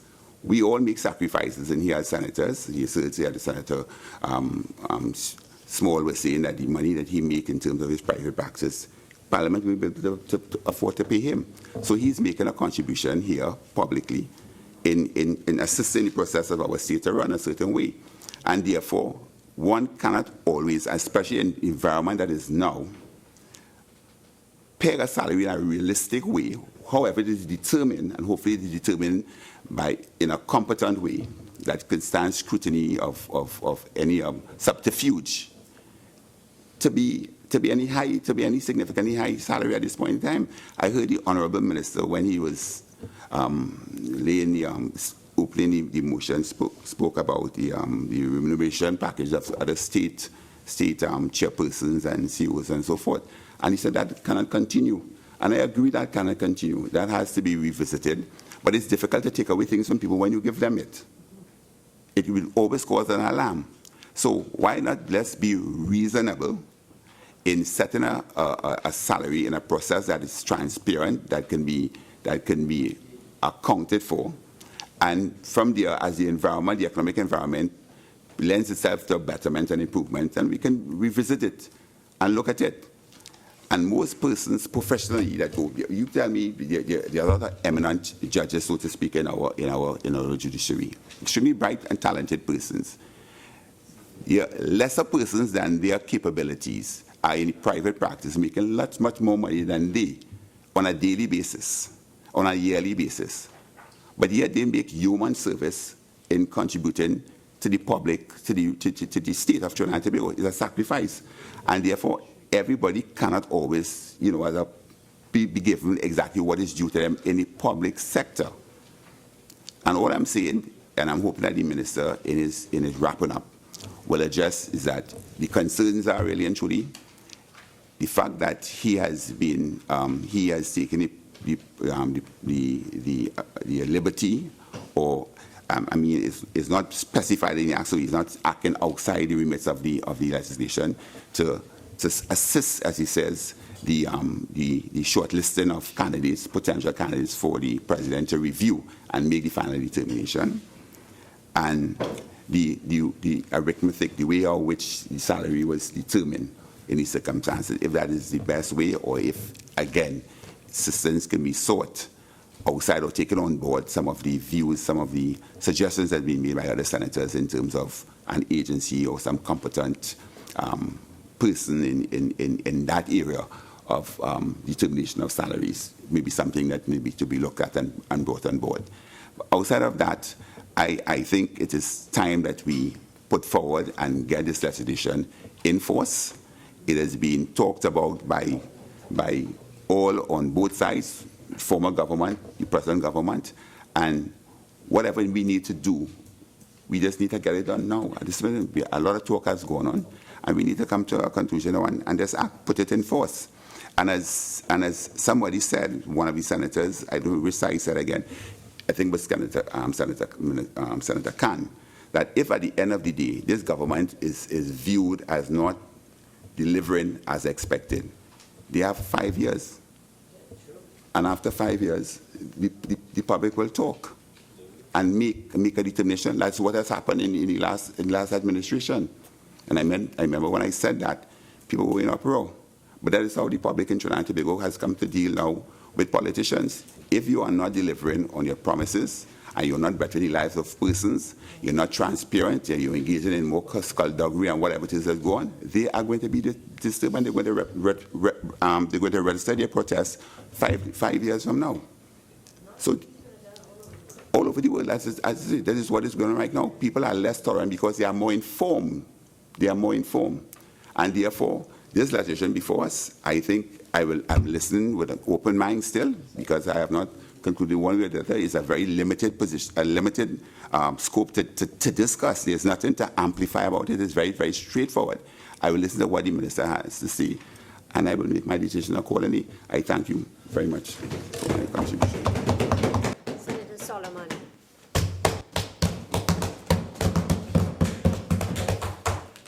Thank you, Madam President, for giving me the opportunity to make my small and humble contribution at this late hour. I hope I won't be too repetitive. To make a contribution on the report on the determination of salaries and allowances of members of the Board of the Office of Procurement Regulation. Madam President, we have to ask ourselves at this late hour, is it really the case that this government is really interested in moving forward with this procurement legislation post-haste? It seems to me that it's been some 21 months since the PNM government has been in power, and yet still here we are debating about whether the salaries of the procurement regulator would be appropriate or not. We have to ask ourselves, if this bill is approved, what will be the next step? What steps have been undertaken thus far in relation to this procurement regulation? And are we prepared as a government and a people to indoctrinate and bring together this huge mass of new legislation? As my colleagues and the independent bench have pointed out, it's a massive task in developing a new institution from scratch. And therefore, I would urge this government to make major advances and increase in their speed in dealing with these matters and implementing this new procurement legislation. When we look at the functions in considering this motion, the functions of the regulator are listed in section 13.1, and I don't propose to go through all the functions, but they're quite extensive and have a major amount of responsibility, a major amount of public bodies and state enterprises which to relate to. And if I could just draw, Madam President, to your attention, items F, G, and K. And item F says, promote the use of technology in public procurement and the retention and disposal of public property. G states, provide best practice advice in the conduct of procurement activities, including the promotion of electronic transactions. And K states, determine, develop, introduce, maintain, and update related system-wide databases and technology. So, Madam President, taking it from a different angle, and being in the modern world of technology that we are, has this government, and I would ask the Minister of Finance to say, whether this government has in fact made any investments in the implementation of the electronic technology that is required to properly implement this type of legislation. Now, we have had from the World Bank, who are part of the Joint Select Committee on the procurement, a number of suggestions. And if I can just state from the source of the worldbank.org, this has actually been done before in the Maldives in 2007. While they were moving towards... Senator, I think, just have a minute. I think I just heard someone's device. Did I just hear someone's device go off? Okay. Continue, Senator Solomon. Much obliged, Madam President. As has happened in the Maldives in 2007, while they were moving towards enacting procurement legislation, they actually commissioned an electronic government procurement readiness assessment and roadmap. And I would make the humble suggestion to this government that that might be something that they should follow. Because the assessment focused on the degree of readiness of the government to actually incur public procurement using electronic government procurement. So they were moving from a paper-based manual. 46.1, please. Yeah, please. This has to do with the functions. No, Senator Solomon, a standing order has been invoked. Let me rule on it. Senator Solomon has just begun his presentation. Let me just see how it goes. And Senator Solomon, you are mindful of what I have said to other speakers. Continue, Senator Solomon. Much obliged, President. Madam President. There were 9 key components when considering the implementation of electronic government procurement systems. And these are the 9 areas that I'm asking the government if they have in fact addressed any of these areas in their preparation for the implementation. Because the PNM government is very good at talking, but they're not actually very good at implementing anything. And these are the 9 areas which they must look at: government leadership, human resource planning, procurement planning and management, procurement policy, procurement legislation. We are dealing with the salary of the regulator, not the implementation of the Procurement Act. Senator Solomon, I'm attempting to tell you to go to what is relevant and what is before this chamber. I'm giving you a little leeway, but you can't go into a 9-point plan or whatever it is. You have to be relevant. Please try and be relevant to what is before us. Madam President, the long and short of it is that this government needs to make proper preparations, because the procurement element is a statewide, nationwide system. And I would encourage them to make... President. Just take your seat. Members, those who are restless in the chamber, please leave the chamber. We are nearing the end of the debate. Let us listen to Senator Solomon in silence. But I'm not going to say this again, please. Senator Solomon, continue. Much obliged, Madam President. The procurement legislation, one has to ask oneself, what would be the state of affairs if this procurement legislation had actually been in place at the time when this government started awarding contracts? On Trinidad Guardian, March 5th, we hear about a lobbyist. Senator Solomon, no. I really now have to ask you, I've warned you before, I have to ask you now to be relevant to the matter at hand. Okay? And the matter at hand deals with the salary, the terms and conditions. Okay? Madam President, much obliged. If I may turn my attention to the letter which Senator Mark had revealed today, dated April 10, 2017. In the second paragraph, it says the Ministry of Finance amended the expressions of interest and has therefore terminated the previous procurement process dated March 7, 2017. I would ask the Minister of Finance, what was the previous procurement process? What had happened? When has it actually taken place? Who was informed? And why was this process aborted?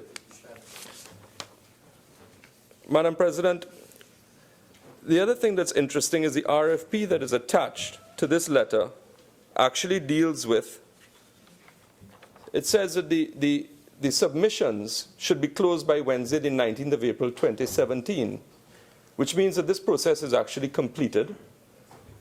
And we haven't seen any advertisements, at least I haven't, and I read the papers every day. Was this advertised locally? Was it sent out to preferred bidders, preferred companies? Can we have the names of the firms that applied? Who has been successful? Who has been shortlisted? Has a firm actually been selected? Where was it been advertised? What's interesting is in the third paragraph on the RFP, it reads, the ministry shall determine the most responsible... Madam President, I ask you to rule on 46.1 again. This has nothing to do with the salary of the regulator. Senator Solomon, please, this is the last time that I'm going to make the request. Please deal with the matter at hand. The issues that you are raising have been ventilated by previous speakers. Okay? So you need to come now and deal with the matter at hand.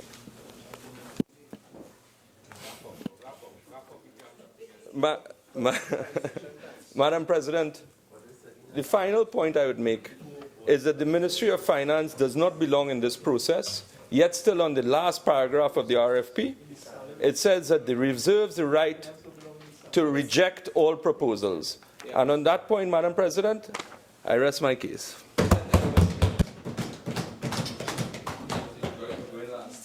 Minister of Finance.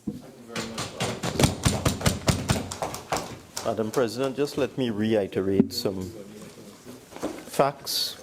I'd just like to put them back into the public domain. A lot has been said about the Ministry of Finance getting involved in the recruitment of the procurement regulator. I want to reiterate that when one reads the minutes of the third meeting of the Oversight Committee, it was very, very clear that His Excellency the President had approached the Oversight Committee in the last administration to assist him to select a firm and also to produce a short list for his consideration.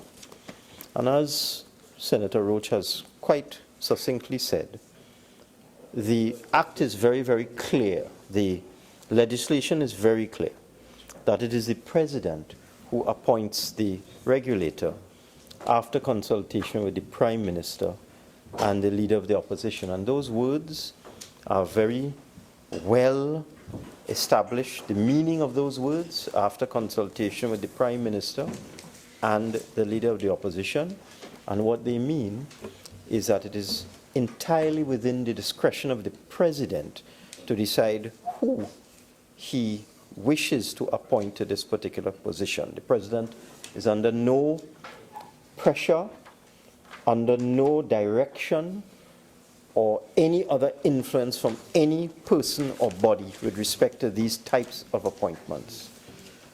I can report again that when we resume this process under this new government, and I'm stating this for the record, Senator Mark, through you, Madam President, for the record, His Excellency the President reiterated his request for assistance from the Ministry of Finance, first made to Timothy Hamel-Smith and other members of the Oversight Committee in July 2015 to build a pool of suitably qualified and experienced candidates from which he may move forward with an informed selection.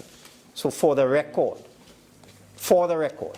His Excellency the President, in meetings within recent times, reiterated his request to the Ministry of Finance's team. I was not present. The Minister of Finance would not be present in these meetings.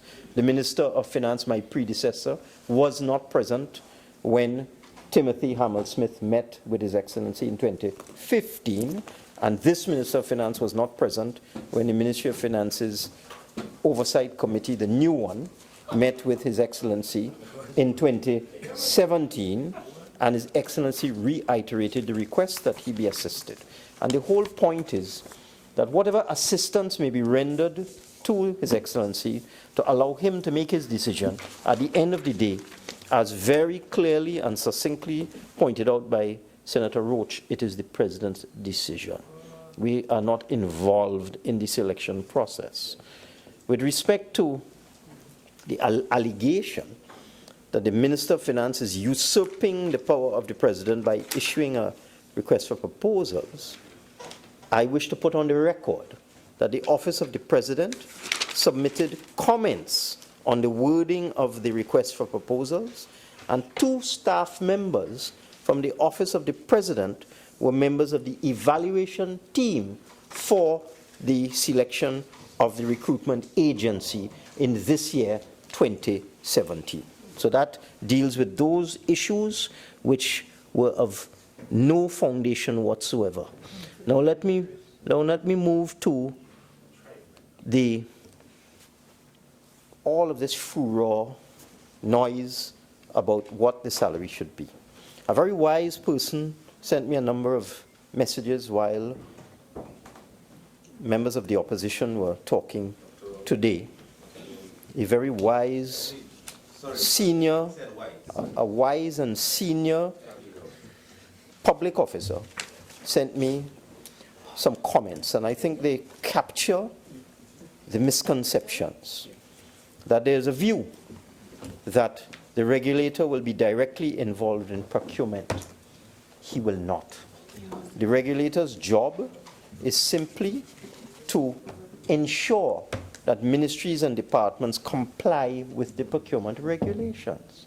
And the regulator will be provided with an office staffed with experts who will assist him or her to simply ensure compliance by ministries and departments. It cannot in any way be equated to the functions of the governor of the central bank. And I move now to the Contractor General in Jamaica, which is the regional template for this whole question of a regulator regulating the award of contracts. And if one goes to the Jamaican experience, the Contractor General Act in Jamaica is very, very simple. The Contractor General Act of 2001, and in Section 11 of that Act, it spells out that the terms and conditions of the Contractor General, who has broad powers, more powers, I dare say, than our regulator will have, that the terms and conditions shall be not less than the emoluments which may from time to time be payable to a puny judge. So they didn't waste time in Jamaica. They just say it will be the same as a judge. So they, and Madam President, for the benefit of honorable members on the lower bench opposite who have no idea of regional salaries, when you convert into Trinidad and Tobago dollars, the salary of a high court judge, a puny judge in Jamaica, the salary of a high court judge in Jamaica is 26,000 Trinidad and Tobago dollars a month.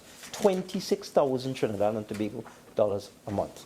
And Mr. Christie, Mr. Greg Christie, who served with distinction as the Contractor General in Jamaica for 7 years, transcending different governments and different political administrations, he received a salary of 26,000, the equivalent of 26,000 Trinidad and Tobago dollars per month. And he was able to perform his functions. He had a reputation for being a fearless and competent and impartial regulator of the award of contracts in Jamaica at a salary of 26,000 Trinidad and Tobago dollars per month. I don't understand why honorable members opposite would want to promote a situation where you have a public servant, because this is what this is. It is a public servant who, like any other branch of any other person within the government system, will have available to him consultants and experts to advise on complex and technical matters. But this person performs the function of a review.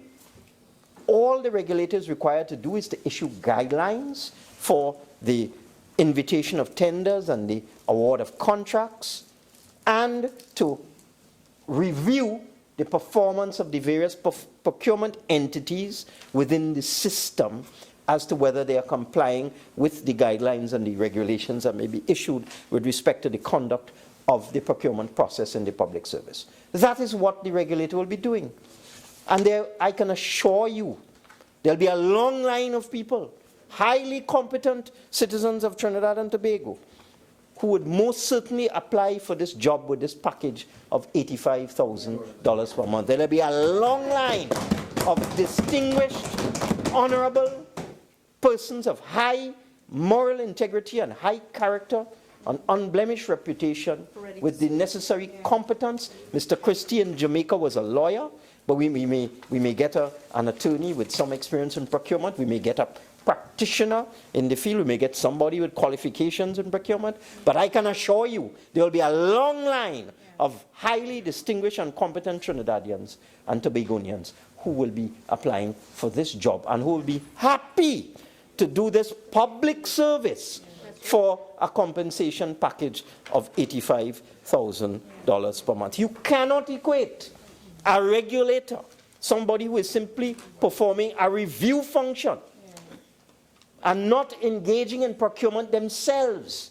The CEOs of all of these energy companies, they actually get involved in the actual procurement.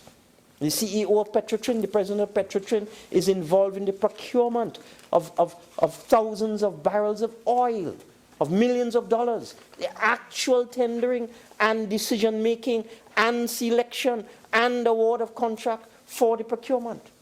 This regulator does not have that function. And you must stop giving people, this sort of glorified godlike status. This is a very straightforward function and a very straightforward job. And as Senator Roach has said, I couldn't have put it better myself. It is better to start at a reasonable level. When you look at the salary of a High Court judge in Trinidad and Tobago, the salary is $37,000 a month. Judges get tax-free salaries. So when you build that up to what a taxable salary would be, you get $49,900. And we have pegged the salary of the regulator at $50,000. So it is more or less exactly the same as the salary of a High Court judge when you take into account the fact that judges get tax-free salaries. And that is the benchmark that we used. And that is the benchmark used in Jamaica for the last 15 years. And their system has worked. It has worked where the regulator gets the same salary as a High Court judge. It has functioned. There was no question of not being able to attract talent. There are many people, all of you are here with all the old talk. What is the salary of a senator? What is the salary of a senator? But 8:53 in the night, you're all here because you're all doing public service. And you might make a set of noise like my good friend Senator Small has said, well, the salary too low, but you're still here. Yeah. You didn't quit. You didn't quit and go home. And Madam President, even though the salary being proposed by for the regulator is more than my salary, I am still here. I am still here at 9 o'clock at night. I believe that this package... Senator Sturge. He's mocking the chair. I'm hearing you. And be careful, because I am hearing you. Okay? Now, I think it's either you want me to hear you, okay? So just be careful. And I'm not going to get up again on this matter. Continue, Minister of Finance. Thank you, Madam President. As I said, we are all here. We are all being paid salaries that most of us think are lower than they should be.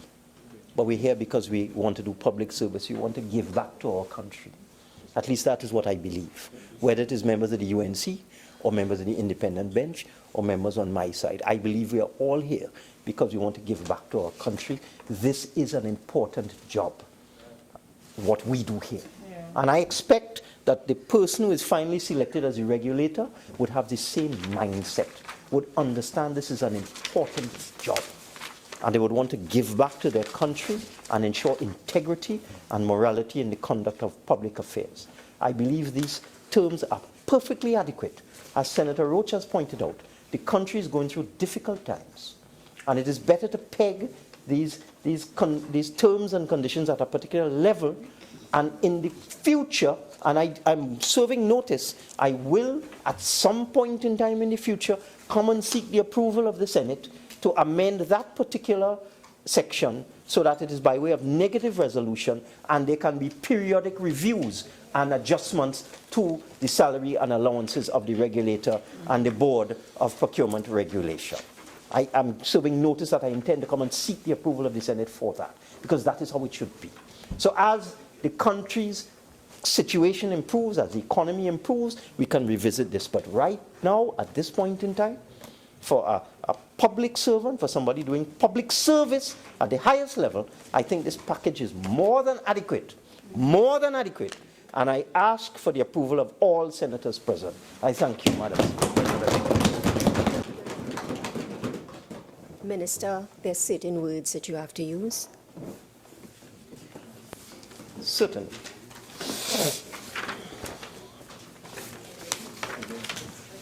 Just 4 words, Minister. I did say I beg to move. Said it? I did say I apologize. beg to move. I'm sorry. I was wondering for some other words. I'm sorry.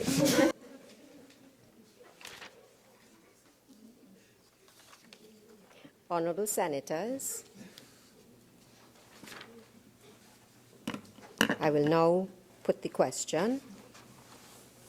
Be it resolved that the salaries and allowances contained in the report on the determination of salaries and allowances of members of the Board of the Office of Procurement Regulation be approved.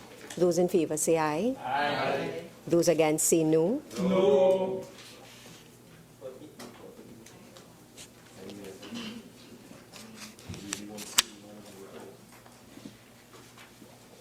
Those in favour say aye. Aye. Those against say no. No. I think. Is anyone calling for division?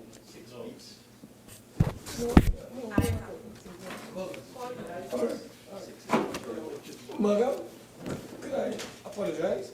Yes. Madam President, could I apologize to you and call for division?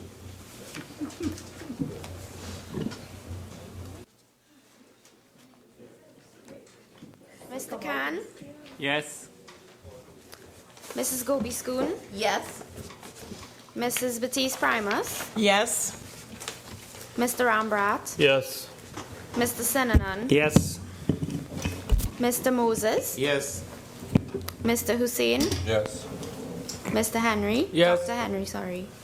Mr. Singh? Yes. Mr. Coppin? Yes. Mr. De Freitas? Yes. Ms. Baksh? Yes. Mr. Dookie? Yes. Ms. Lewis? Yes. Mr. Young? Yes. Mr. Mark? No. No. No. Mr. Solomon? No. Ms. Ameen? No. Mr. Sturge? No. Mr. Samuel? No. Mr. Ramdeen, No. Dr. Mahabir, Abstain.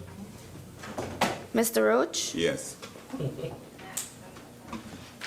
Mr. Small, Abstain. Mr. Shrikissoon, Abstain. Ms. Ramkissoon, Abstain. Ms. Choate, Abstain. Mr. Crease, Abstain. Ms. Raful, Abstain. Mr. Richards. Yes.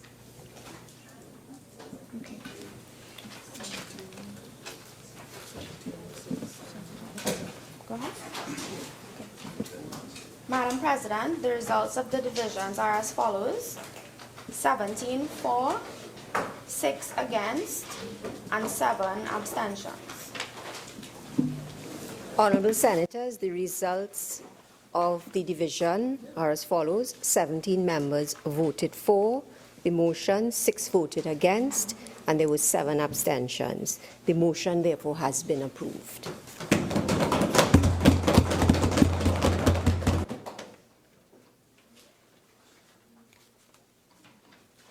Leader of Government Business. Madam President, I beg to move that this Senate do now adjourn to Monday, the 15th of May, 2017 at 1:30 p.m. At that point in time, we will be doing the mid-year review. Honorable Senators, before I put the question on the adjournment, leave has been granted for a matter to be raised on the motion for the adjournment of the Senate. Senator Mark, you have 10 minutes. Thank you very much, Madam President. Madam President, I rise on a very important matter that deals with the need for the government to take immediate steps to prepare and submit our country's first confidence-building measure declaration under the Biological Weapon Convention. Madam President, this is the 10th anniversary of Trinidad and Tobago acceding to the BWC, which is the Biological Weapons Toxin Convention. This convention, Madam President, as you know, was opened for signature in 1972, and it entered into force in 1975.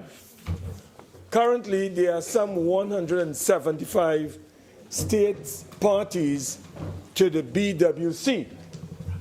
Trinidad and Tobago acceded on July the 19th, 2007, thereby becoming a full state party. Madam President, in 2011, Trinidad and Tobago enacted extensive domestic legislation giving effect to the BWC in domestic law. After the second review conference of the BWC in Geneva in 1986, it was decided that all states parties should submit annual confidence-building measures declarations to the BWC Secretariat.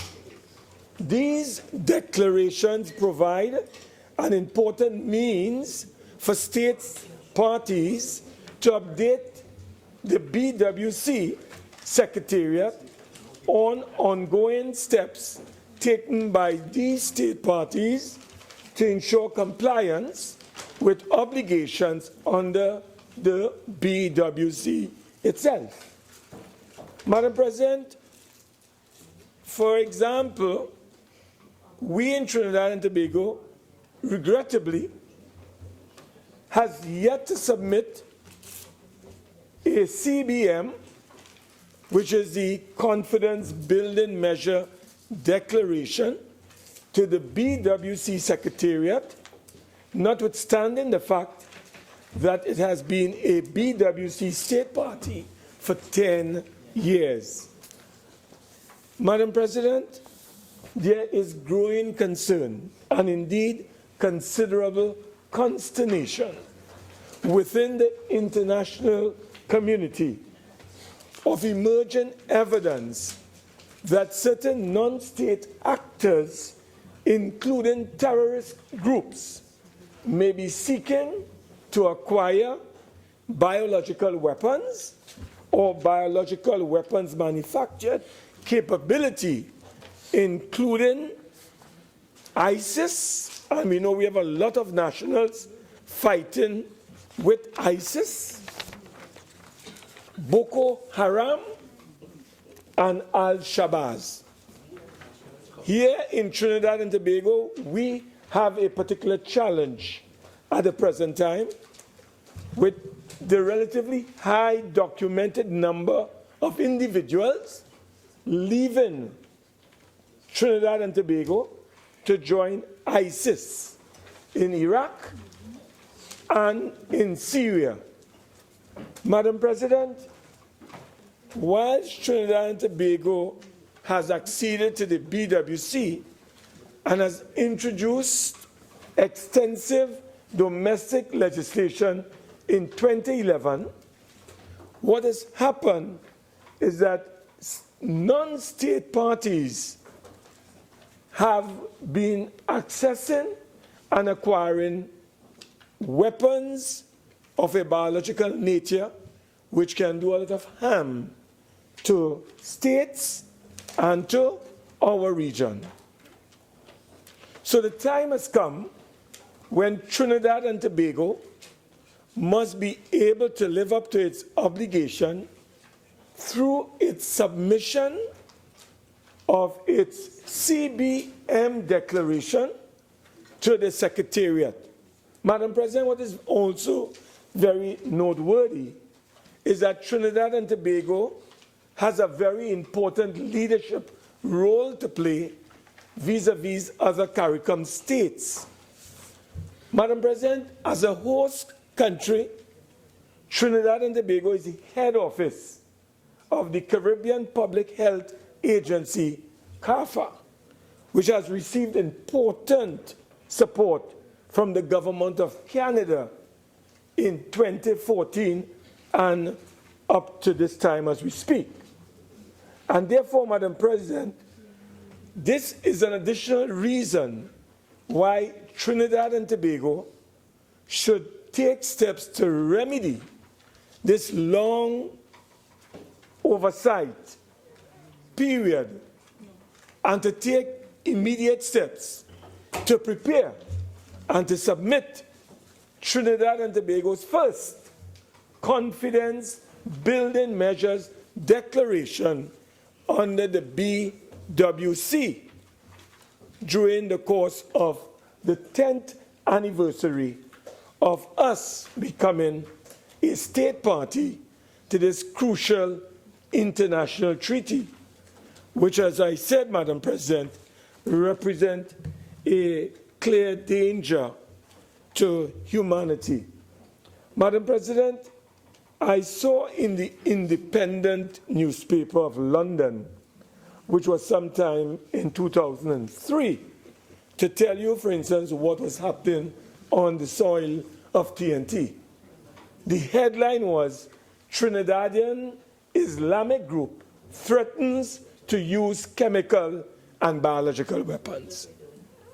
Madam President, so I believe that the time has come for our Minister of Foreign Affairs to give an undertaking that Trinidad and Tobago will do what it has to do in submitting through the BWC Secretariat our first confidence building measures declaration.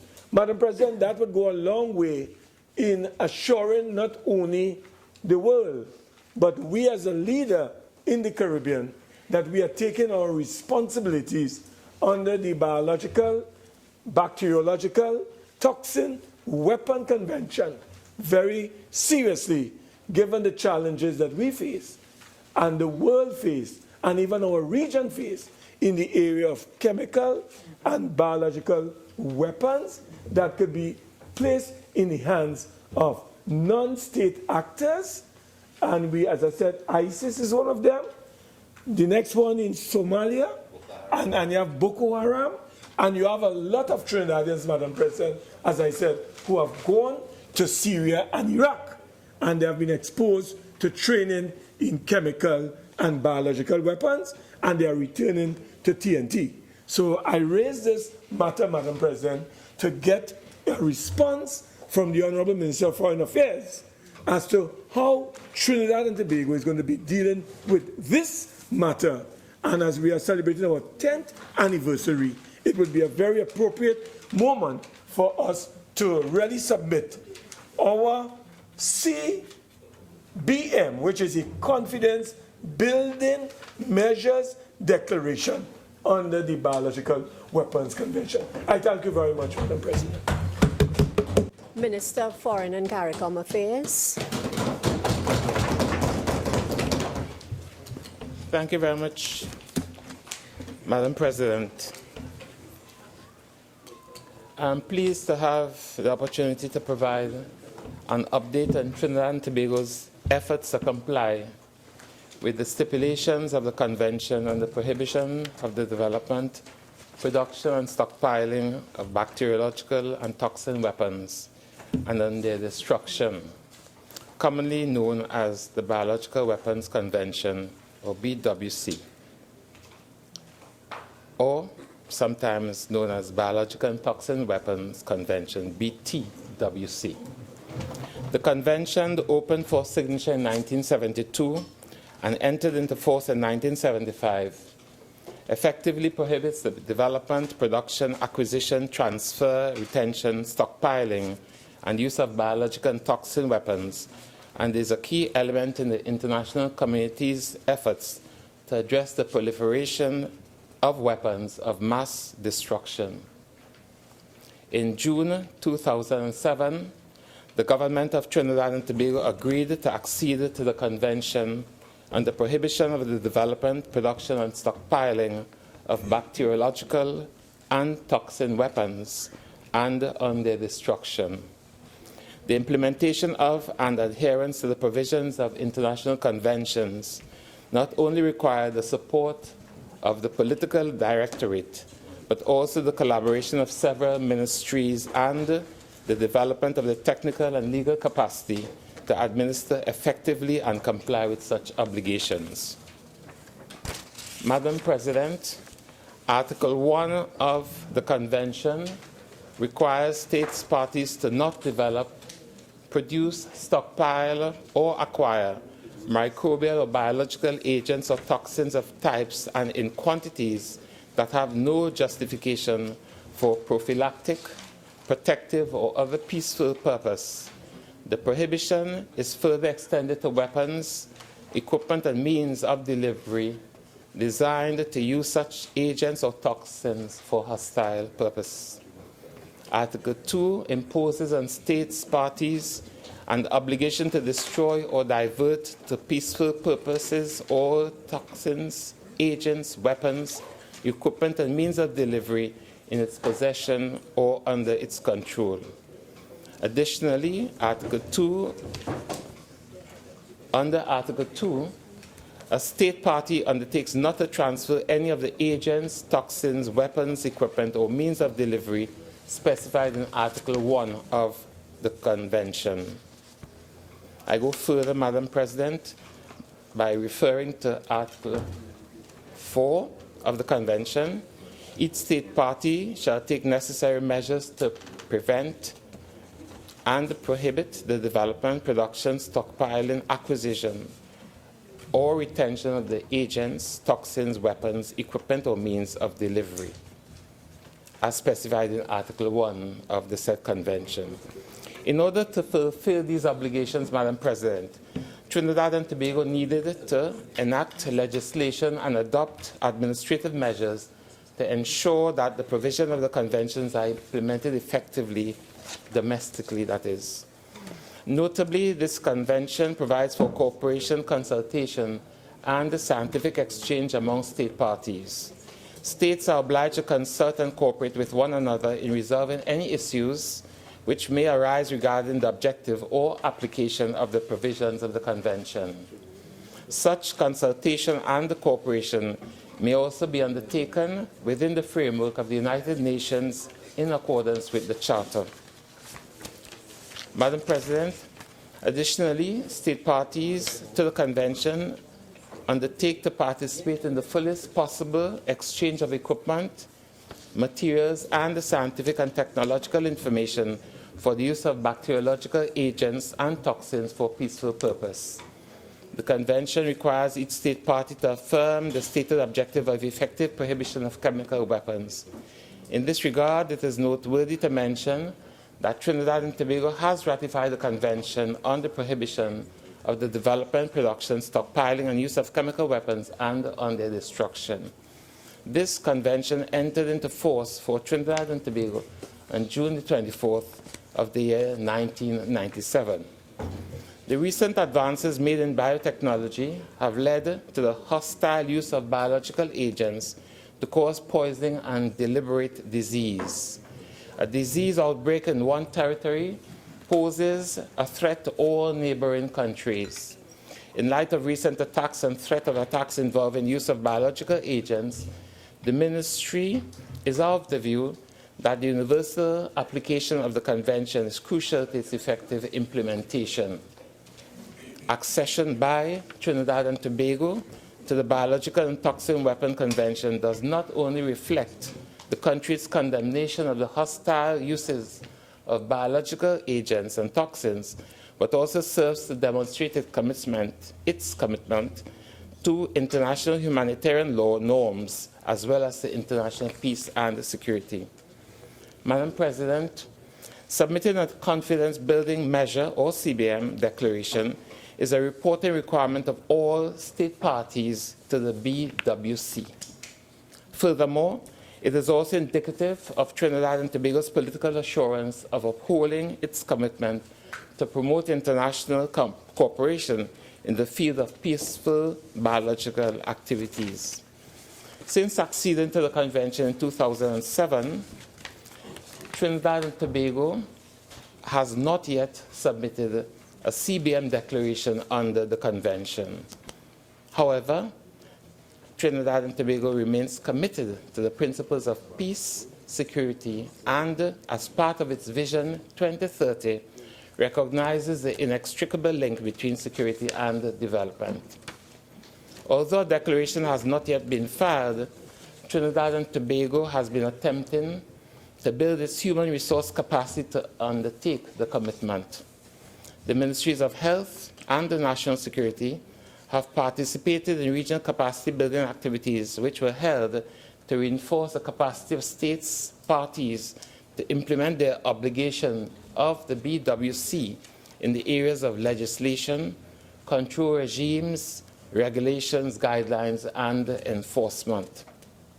Notably, Madam President, Trinidad and Tobago does not disavow the broader commitment to undertake and implement measures that would aid in the efforts to curb the proliferation of biological, chemical, or even nuclear weapons.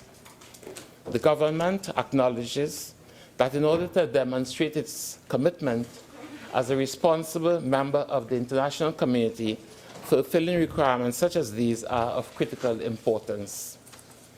On May the 8th of 2012, the Parliament assented to the Bacteriological and Toxin Weapons Act, Act number 4 of 2012, which gives domestic legal effect to Trinidad and Tobago's obligation under the Biological Weapons Convention by prohibiting the use of biological agents and toxins as weapons and criminalizing any such use.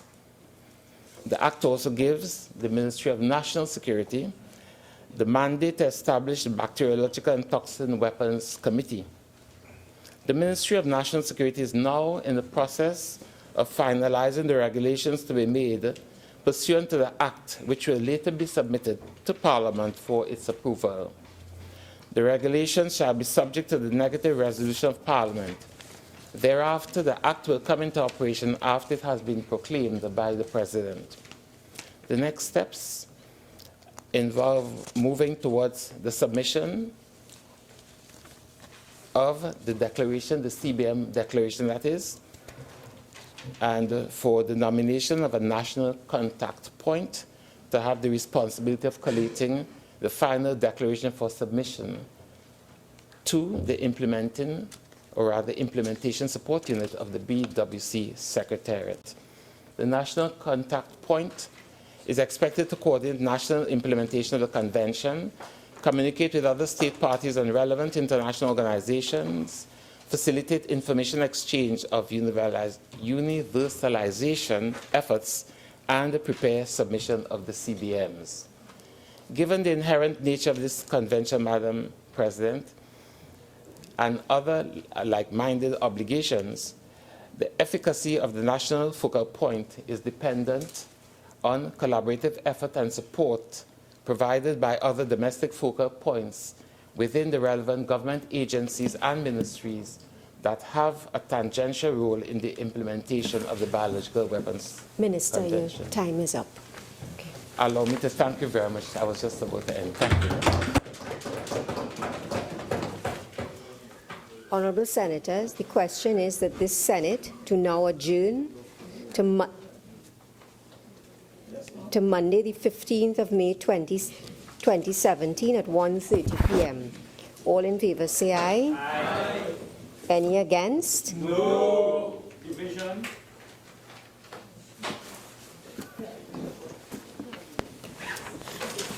Mr. Khan? Yes. Mrs. Gopi-Schoon? Yes. Mrs. Baptiste Primus? Yes. Mr. Rambharat? Yes. Mr. Senanan? Yes. Mr. Moses? Yes. Mr. Hussain? Yes. Dr. Henry? Yes. Mr. Singh? Yes. Mr. Coppin? Yes. Mr. De Freitas? Yes. Ms. Baksh? Yes. Mr. Dookie? Yes. Ms. Lewis? Yes. Mr. Young? Yes. Mr. Mark? No. Mr. Solomon? No. Ms. Ameen? No. Mr. Sturge? No. Mr. Samuel? No. Mr. Ramdeen? No. Dr. Mahabir? No. Mr. Roach? Yes. No. Mr. Small? Forgive me, no. Mr. Shrikissoon? No. Ms. Ramkissoon? No. Ms. Chote? No. Mr. Kreese? No. Ms. Raful? No. Mr. Richards? Yes.